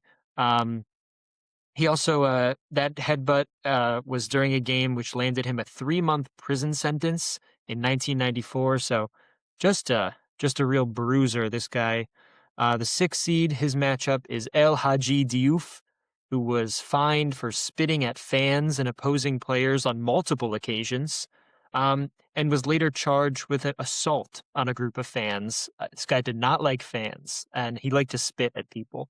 Recently, Queen's Park Rangers manager Neil Warnock said Diouf was, and I quote, lower than a sewer rat for mocking QPR player Jamie Mackey as he laid on the pitch with a broken leg. So, not a fan favorite, Diouf, real piece of work. Continuing on with the 4 seed, we have Ashley Cole. He, somebody who texts naked pictures of himself to women other than his wife. And he also shot a Chelsea intern in the locker room with an air rifle. Can't really blame him for that, can you? Probably. I'm not going to say that. Cole also wrote an autobiography when he was 25, which is hilarious. And it sold 4,000 copies, which is really nothing, which is awesome. It's more than one. A really funny guy. I'm kind of a fan of Ashley Cole. That's also not true. I got to stop talking. The 5 seed is Ren Higuita, the Colombian goalkeeper, known for that really cool scorpion kick in the World Cup, but was also locked up for 7 months for a connection in a Pablo Escobar-linked kidnapping. Not sure what else needs to be said about that. Really interesting stuff. And the last matchup on this left side is the 2 seed Kevin Muscat. Just one of the most reckless and violent players to play the game. He ended the career of Matty Holmes, who had 4 operations on his leg after Muscat's challenge and nearly had it amputated. And that's just one of the many enemies that Muscat made as a player. Just a real thug, for lack of a better term. And then our final player here on the left side is Gerardo Bedoya. He simply has the most reds in history and is nearly double the person in second, which is Sergio Ramos. In 2012, he elbowed Johnny Ramirez before kicking him in the head during a game, which led to immediate dismissal and a 15-game suspension, which is wild. So a pretty stacked left side. And it keeps going on the right side with the 1 seed, Luis Suarez. He's another household name. He likes to bite people. My favorite detail is that he was quoted in saying, "I know biting appalls a lot of people, but it's relatively harmless." Sure. Beyond that, we have the 8 seed Wayne Rooney. Another guy, don't need to say much. This guy loved prostitutes. He loved causing trouble. He was an asshole on the pitch. He did it all. Wade Rooney's our 8th seed. Moving on to the next matchup, we have number 3 seed Eric Cantona, who once punched a teammate in the face and dismissed international colleague Didier Deschamps. I hate that saying that guy's name. And he's French, so he deserves it. Called him a water carrier. But most famously, in 1996, Cantona kung fu kicked a Crystal Palace supporter during a game. And when I say kung fu kicked, I mean kung fu kicked the guy in the stands. It happens. And yeah, that landed him an 8-month suspension and a 120-hour community service order. His opponent in this round is Craig Bellamy, who his most memorable moment, he's another guy, just a career full of nonsense. But his most memorable moment was when he struck a sleeping teammate with a golf club following a training ground dispute earlier that day. And then the next game, when he scored a goal, he celebrated with a golf swing. Just crazy decision there. The number 4 seed, Joey Barton, he once stubbed a cigar out on a young player's eye, and he was involved in a training ground fight that left his teammate unconscious and landed him with a suspension and prison sentence. He was also, in April of 2017, banned for 18 months after being found guilty of breaching betting rules, which pretty much ended his career. Also, just a general asshole, got into a bunch of trouble, making sexist remarks about women and pundits and all this stuff. Just not a great guy. The 5 seed is Ben Thatcher, who in 2000 was banned for 2 games for deliberately elbowing a Sunderland player, and then 6 years later knocked out a Portsmouth player with another brutal intentional elbow charge, which banned him 8 more matches. This guy loved elbowing people. It's a fun niche to have, isn't it? Loved elbowing people. I like.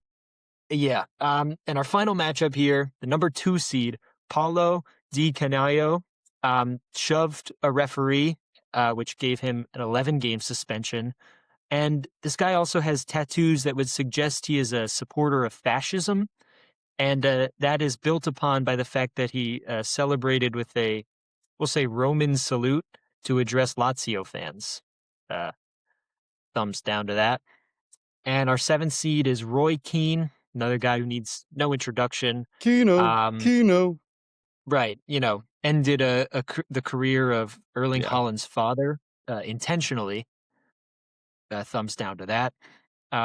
Also, just plenty of knickknacks here and there that would land him on a list such as this one.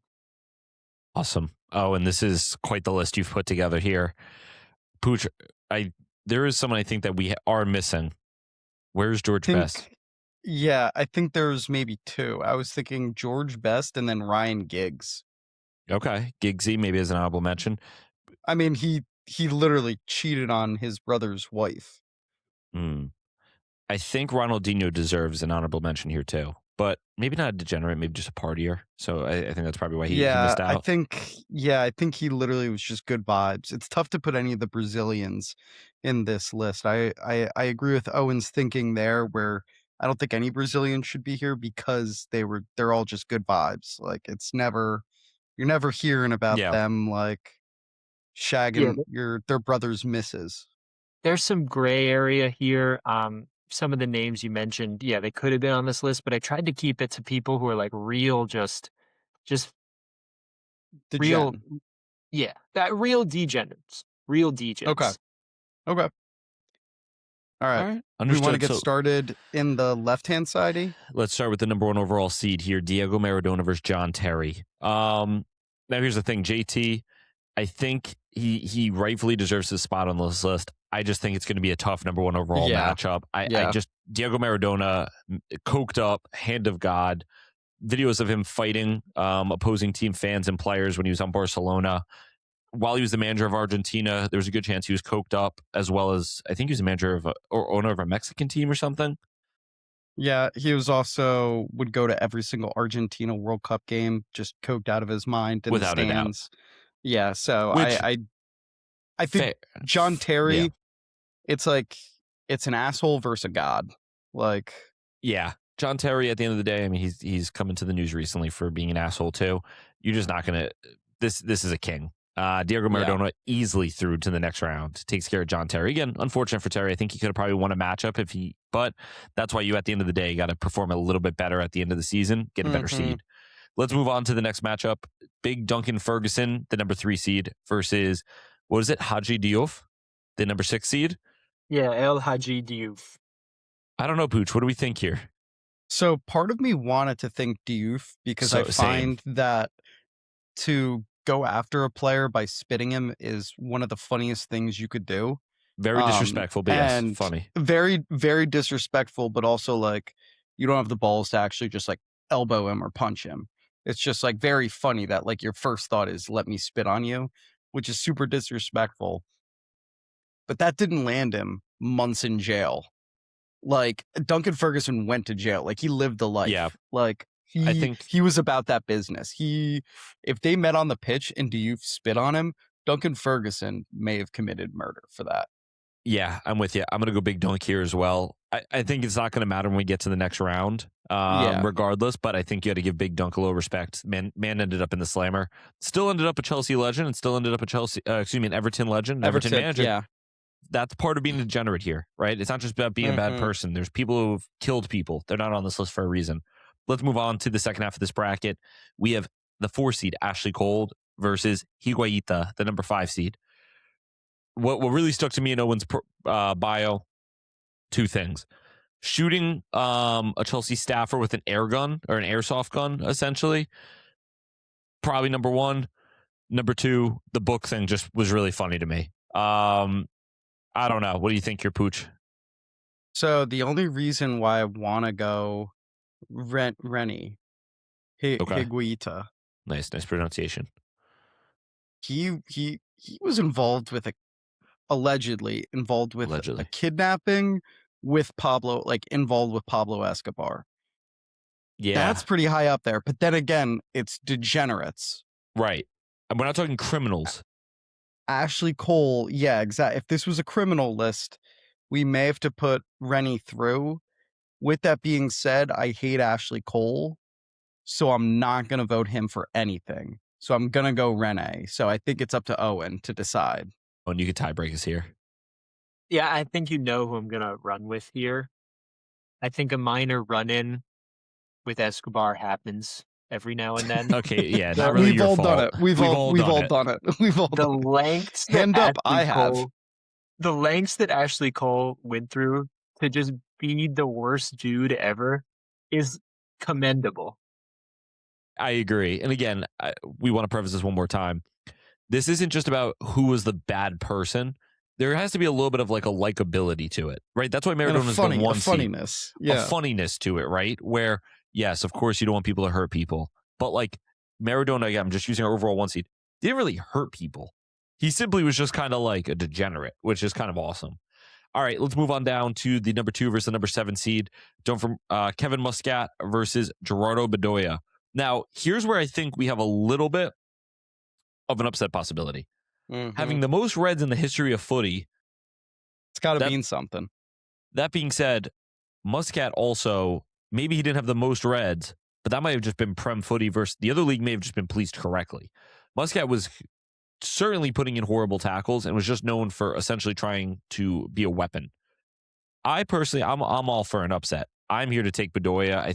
I think having the most reds of all time gives you enough of a leg up to win one matchup here. I'm going to leave it to you, Pooch. Quick thoughts before we make a pick.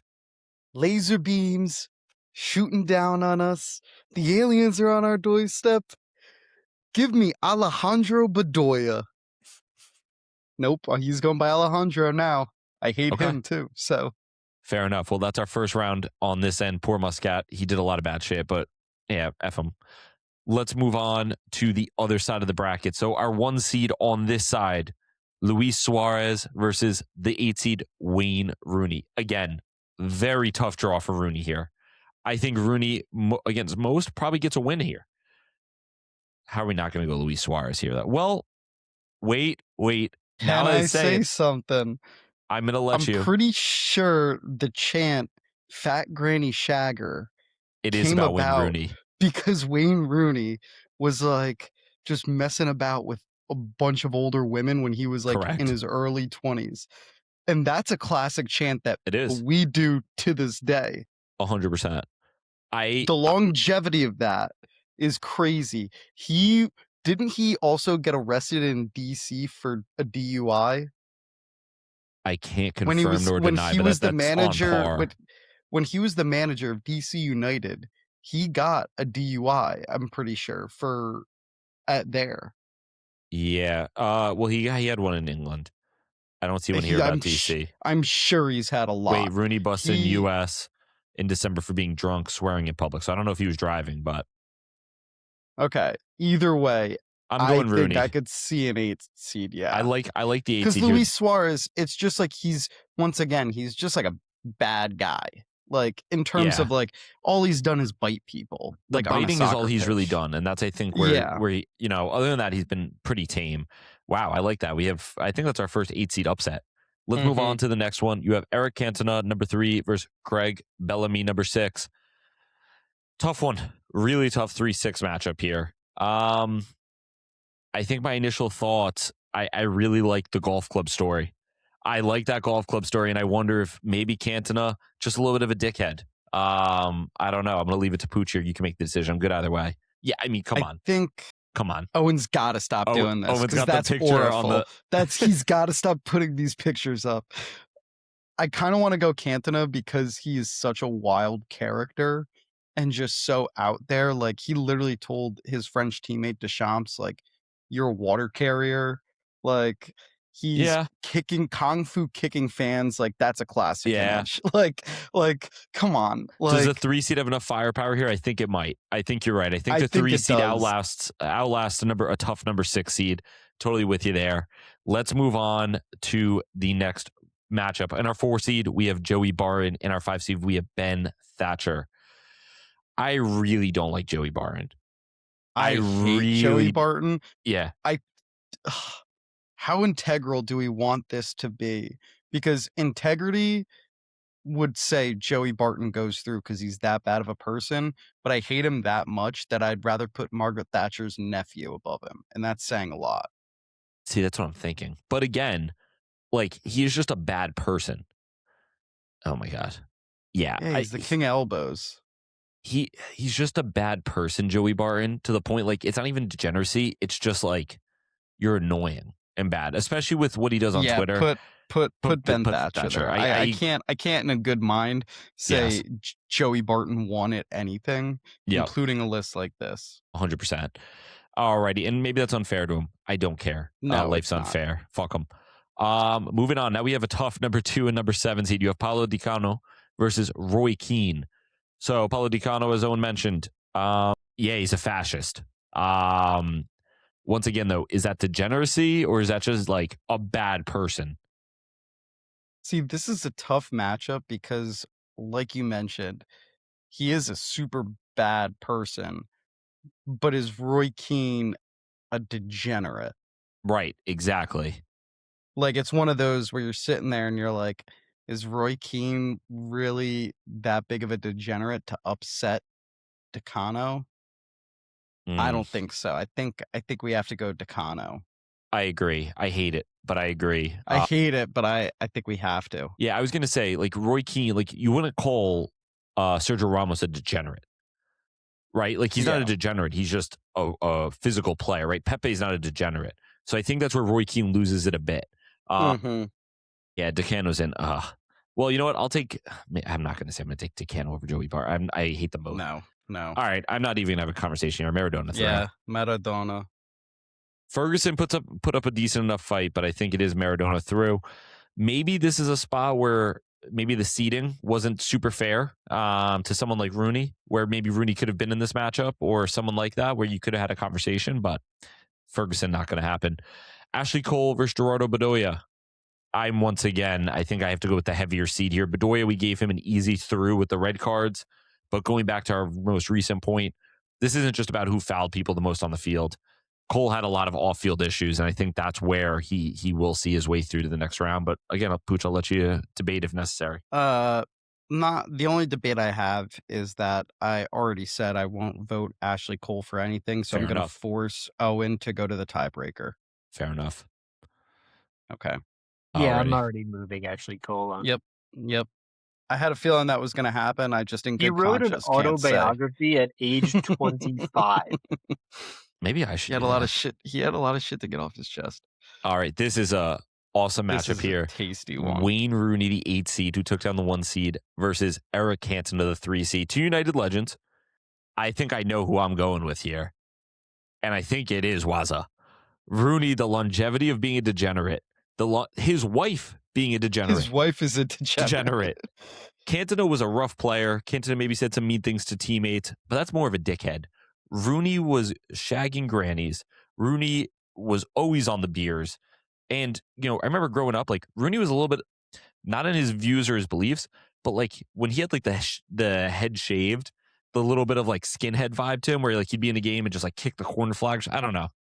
That's Hey. proper Barclays. Hey, Owen. Or, Ethan. Yes. Guess how old Wayne Rooney is right now? He's, like, Just 34. guess. 36? No, 40. Yeah, but 40, but he looks like he's 60. Right, And I that's wonder from why. all the beers. Yeah. Right. Fair enough. We now have Thatcher versus DeCanio.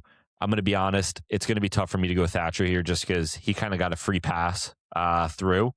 I think it is Paolo. Well, wait. Oh, and you said Thatcher was the guy that liked the elbows, right? He liked to throw elbows. Yeah, two separate instances of intentional elbows. Is this where we let the fascist die? Thatcher throws an elbow. Among some just general debauchery. What do you think here, Pooch? I'll leave this one up to you. I've kind of had a heavy voice in a lot of this. Ugh. I hate that Takano is a fascist. But I think, once again, it's like the Roy Keane. A couple elbows doesn't mean you're a degenerate. So I do think True. Takano has to go through. True. Takano will go through. I think we now have our semifinal, our final 4 here of World Footy Degenerates. On the left, the 1 seed. Some praise him as the greatest of all time. But even the greatest had his downfalls. Diego Maradona. Going against Maradona, the 4 seed had an easy enough run through a man who wrote an autobiography at 25 years old, who shot people in the Chelsea locker room with an airsoft gun. Just someone who just really wasn't there mentally. Ashley Cole. On the opposite side, the 8 seed on a Cinderella run. Someone we've all known as we've grown up with him in our lives. Waza Wayne Rooney. Going against the fascist, Paolo Di Canio. I'm going to start. We'll start here with Maradona, Ashley Cole. I think this is the 4 seed that puts up a fight. But if you think I'm going to take Ashley Cole over Diego Maradona, I think you're out of your damn mind. The 1 seed is too strong. The 1 seed is way too strong. Yeah. And, there's some people at home that are probably like, wow, this is such a boring bracket. Dude, we had a 1 versus a 4 seed and 8 versus a 2 seed in the semifinals. All right. So, maybe the 1 seed's pretty strong, but sorry, that happens. I'm not even going to argue here. I'm taking Rooney in the final. DeCanio is just a fascist. Rooney too. Rooney is a proper degenerate. Rooney. Yeah, Rooney. When I saw him on this list, I was like, he's going to be in my final. Like when I saw everybody on that side of the bracket, I was like, there's no shot. Waz is not there. The thing like is a sick name. Yes. I just read that he paid also £1,000 to like Big Brother UK, 2 Big Brother UK contestants for a threesome. Like, and Wait, they what? had it. Like, yeah. The TV show Big Brother. Yeah. The story goes Big Brother winner, blank, I won't say her name, claims Rooney paid £1,000 for a threesome with her and blank in a Manchester hotel while his wife was 5 months pregnant in 2008. It was reported his solicitors unsuccessfully tried to fight the allegations when they first surfaced. So, like, once again, it's just like he's shagging grannies at 18. Like, he's constantly getting like caught drinking, like in public, like arrested, and then also just like paying women like to have threesomes with. Like, just a degen all around. Yeah. And on the weekend, he's banging in a hat trick at the Stretford end against, like, I don't know, Liverpool or Yeah. like Chelsea. I mean, at the end of the day, part of being a degenerate, maybe this is something we should have put in the prompt a little bit more, was it's got to be likable, right? Like, there's got to be a certain Yeah. likability to you, because if not, like, I'm not just rooting for bad people, right? Like, if not, then we should have probably thrown Gylfi Sigurdsson and Adam Johnson on this, right? Like, this isn't just bad people. DeCanio probably got a pass here. Somehow, the fascist got a pass. Which also crazy to hear that a fascist also went on to coach Sunderland. Like, he had a managerial career after his playing career. Insane. We're to the final. The 1 seed, the big and powerful, the arguably the GOAT versus the wild boy. You know who could have been in this? Probably Jamie Vardy, too. Vardy probably could have had a say in all this. I thought about that. But looking at his rap sheet, it wasn't as bad as some of the other guys. He was just a little crazy on the field, which, again, is not what this is all about. Pooch, you want to take a side? I'll take a side. I'm going to take Rooney. I'll give you Maradona. I don't really want to. I mean, do you know who you're going to pick? I just told you I'm going to take Rooney. You take Maradona. No, you know you're going to go with. You know exactly who you're going to go with. One player would spend his week going to training, then at night doing a pound of coke, partying. On the weekend, on Fridays, he would sober up. Saturday would play a game. Sunday go right back to the partying. Another Pooch fan fiction. That's not a fanfic. He said that. Brother, that Diego was the Maradona 80s. said that. Multiple people were doing that in the 80s. Wazo was shagging grannies. No one's been doing that, Pooch. No one's been out here doing that and then going and banging a hat trick against Liverpool. Phil Foden has. Well, where do you think he learned it? A lot of people have said Phil Foden similar to Waza. Maybe. I don't know. I'm gonna let the people vote, but I think Maradona may be here. This is where some new school technology, some new school stats, and I don't know. This is maybe where it upsets the old classic. Overall, a fun tournament, though. I mean, David Moyes also sued Rooney too. Yeah, so you're just helping me. Yeah, I was reading Wayne Rooney. I don't know. I do really like Wayne Rooney, but I do think it's like one of those things where it's like Diego Maradona is so widely known as like the degenerate footballer that He is. I don't think Wayne Rooney losing in a final to him would be that bad, because it's like you're going up against a god. Like, this guy lived and breathed it. Wayne Rooney just like I think he's just an idiot. I think Maradona like he did it for the love of the game. Wayne Rooney wasn't sitting there doing it for the love of the game. He just was an idiot. Yeah, I mean, listen, the other day we're going to let the fans vote. We've been really good about doing that so far. But I also just wanted to say, literally the only reason I took Rooney is because I could just say the line, that was in the 80s. Everyone was doing it in the 80s. Yeah. So that was my only point. I have nothing else other than that. And he was a granny shagger. Owen, another banger of bracketology, our March Madness brackets. They're only getting better here. We only have a couple more weeks of this, so please enjoy it. If you like it, let us know. That being said, please vote. We're trying to change the way the content is, make it a little bit easier for Owen and our social team to be able to get it up. Not like that, but to post it. So if you hear us moving a little bit quickly through it, it's more so it's easier to make content out of it versus us just racing through it. So bear with us.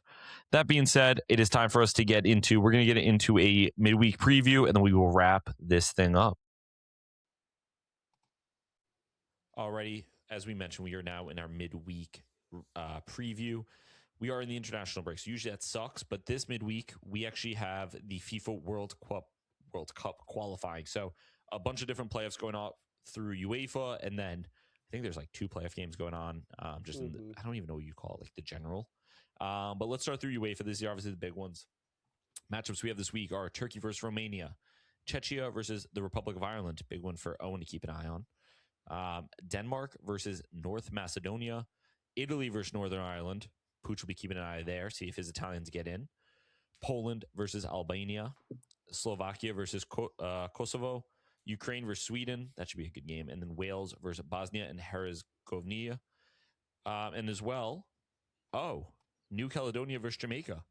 So an opportunity for maybe them to get in the World Cup. Your Jamaica boys. The Reggae Boys. The Reggae Boys. Yeah. I'm going to be tapped in. Cool. Those are my guys. Cool. So we're not going to take too much time here because obviously we're not experts in all these teams. If you guys want, we could let's give an 11 for every team. let's go through and say who we think's going to go win, because it is one and done, and then they move on to another round against each other again. Is like that in this against the other same? teams. Is that in the same break or no? Yeah, so it will be next Tuesday, I believe. Okay. So we'll Okay. be able to give a little insight into that final one. And But what are Turkey versus go ahead. What are they? Are they competing for 4 spots? Is that right? There's They're 4 remaining competing spots. for UEFA. It's how many? 1, 2, 3, 4, 5, 6, 7, 8. Yeah, so 4. So 4 final spots. Cool. All right. So Pooch mentioned it. Turkey versus Romania. I think Turkey here. I mean, Turkey. they're a better team. Turkey, yeah. Romania are a little sneaky. They have Radu Dragosin, who's like really good. They have, I think, a right back that played for Celta Vigo. I don't know if he's still there. Andre Ratu, who's decent. But this Yeah. Turkey team with like Arda Güler. It's a really good fan matchup. I'll just say that, because when I was in the Euros for Germany, two of the best fan bases I saw in terms of like out there, like yeah. really supporting their club, were both of these countries. So I do Okay. think Turkey though wins. Fair enough. I agree with you there. Czechia versus the Republic of Ireland. I think I have to go Republic of Ireland. Yeah, I mean, I'm not going to go against my boy O. This is obviously his nation. So we are going to go with the Republic of Ireland. I could see a Czechia a decent squad, but I think Republic of Ireland here because I don't know if I can name a Chechen player. I don't know. I don't know either. Suchek. Kofal. Okay. Patrick Schick. Yep. He might be Slovakian. No. He's from Czech Republic. Also, I learned it's not Chechen. You Chechen want to know who I'm thinking of? I'm thinking of Sesko. Sesko Fender. The Sesko Fender, correct. Italy versus Northern Ireland. Pooch, give me 10, 15 seconds here. We have a lot of Italian listeners. Why we should believe in Italy to get through, what you're worried about. Just talk me through this. We should believe Italy to get through because they're massive. They have much more talent, massive amounts of talent compared to Northern Ireland. The reason I'm worried is because Italy always falters at this stage. I saw that Gattuso decided to have the game at Bergamo at Atalanta because he said that if you play in Milan, you have AC Milan and Inter Milan fans there. He's like, and they boo. I was a little bit confused what they meant by that. But he said I think his first game in charge, they played in Bergamo, and the fans, he was like, we're like really, really awesome. We want, he called it a cauldron. Do you agree with that decision? I think it's smart because I do think a city like Bergamo is basically a one city team. Yeah. And then on top of that, so you won't have that inner fan rivalry. And then on top of that, it's just like one of those Italian cities that probably bleeds Italy, like more than a Rome, where it's a little bit more like European, or Milan, where it's a bit more European, where you're going to get maybe the Northern Irish fans coming in, or Okay. maybe Yeah, that's true. Spaniards there on vacation, like just a lot more people maybe on vacation going, oh, soccer game, let me go watch. And then you don't get that really home atmosphere of like cauldron. Okay. So I would have had it in Naples.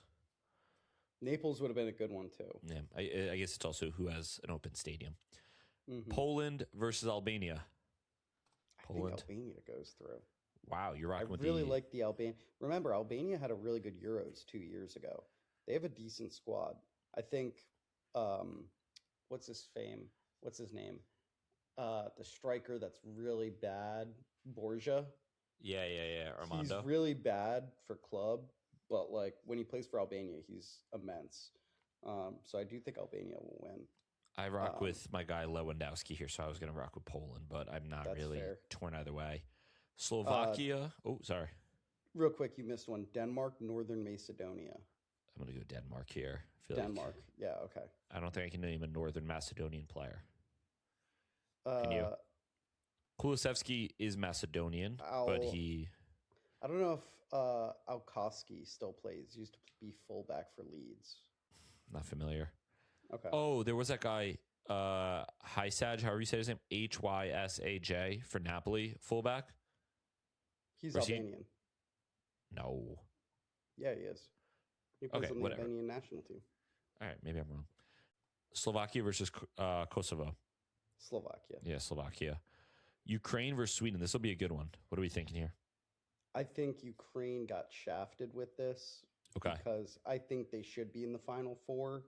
And I think if they had any other matchup, they would be. Sweden, though, I think backs against the wall. Do I trust Graham Potter to lead that team? Freddie's the No. manager. But I do think that they have a good enough. I think they have a good enough squad to get through. So I think it's going to be Sweden. I'm going to take Ukraine here because I rock with Ukraine and my friend Andrei Harubi. Yeah. Wales versus Bosnia and Herzegovina. I'm going to no more Gareth Bale. Wales has an I'm going to take interesting Wales. squad. I'm going to take Wales for my boy Brendan Johnson. I think I got to go Wales too. I like Wales. Not just the animal, but I also like the country. I also don't think they get to the World Cup, but I think they'll get through this game. Exactly. Quick playoff tournament. We already mentioned New Caledonia versus Jamaica. What do you think here? Oh, give me 5 seconds. Why should we be excited for the Reggae Boys? No, it's got to be Jamaica. They've been building the past couple of years, Yeah. building that roster, and they were in the World Cup last time, and they'll be back. Okay, fair enough. Bolivia versus Suriname. Oh, and you're our specialist here on kind of Central America and these games. So what should we watch out for? Okay, yeah, that's news to me. Congrats on the I think we promotion. got it. Yeah, we got to take Bolivia here. Suriname doesn't really inspire much confidence in me as a footballing nation. I've tuned into a couple Suriname games and I haven't felt much emotionally, so I'm going to pick Bolivia. Interesting. So just a heads up, Mason Greenwood is supposedly waiting for Jamaica to to make it to the World Cup for him to officially commit. None of that is happening. None of that nonsense will happen. And no matter what happens, I won't be rooting for Mason Greenwood's team, which will be France. So, Okay. I mean, England. Sorry, he plays in France. Okay. I try and keep him as far away from my mind as possible, so I make errors like that sometimes. Fair enough. But that is our midweek preview. Pooch, what do you think is going to be the best game here of this batch? I think Czechia versus Republic of Ireland will be the best game. Fair enough. I think Italy versus Northern Ireland, because I think Italy are going to make Italian fans very anxious. Yep. It will be the biggest robbery of all time if the Italian national team does not get to play at MetLife at some point, and every Italian American that is located here on the East Coast isn't able to just come together over that. Suds would be so mad. Oh my God. Suds would be so mad. Big soccer fan. He's probably listening right now. Thank you, Suds. Suds and Owen are probably the most opposite human beings on this planet. Like, That's a good point. I don't know if there's any two people that are more opposite than Suds and Owen. Not in a negative way to either one, just everything. Like, I think everything. they'd get along, but I do think that they're opposite. Correct. It's just kind of funny now that I'm looking at them. One day you guys will meet. It'll be cool. But that being said, anyone got anything else here for the fans? If not, we're going to wrap it up. Long show tonight. Fun show. That's it. Pooch, you're good? Let's wrap. Oh? Yeah, I don't have anything to add. I think today was a wonderful experiment on how great a podcast really can be. Love that. I got nothing else. That being said, class is permanent. Form is temporary. Be well. Enjoy the games. Enjoy the weather getting nicer. Bye. Vamos, Jorginho.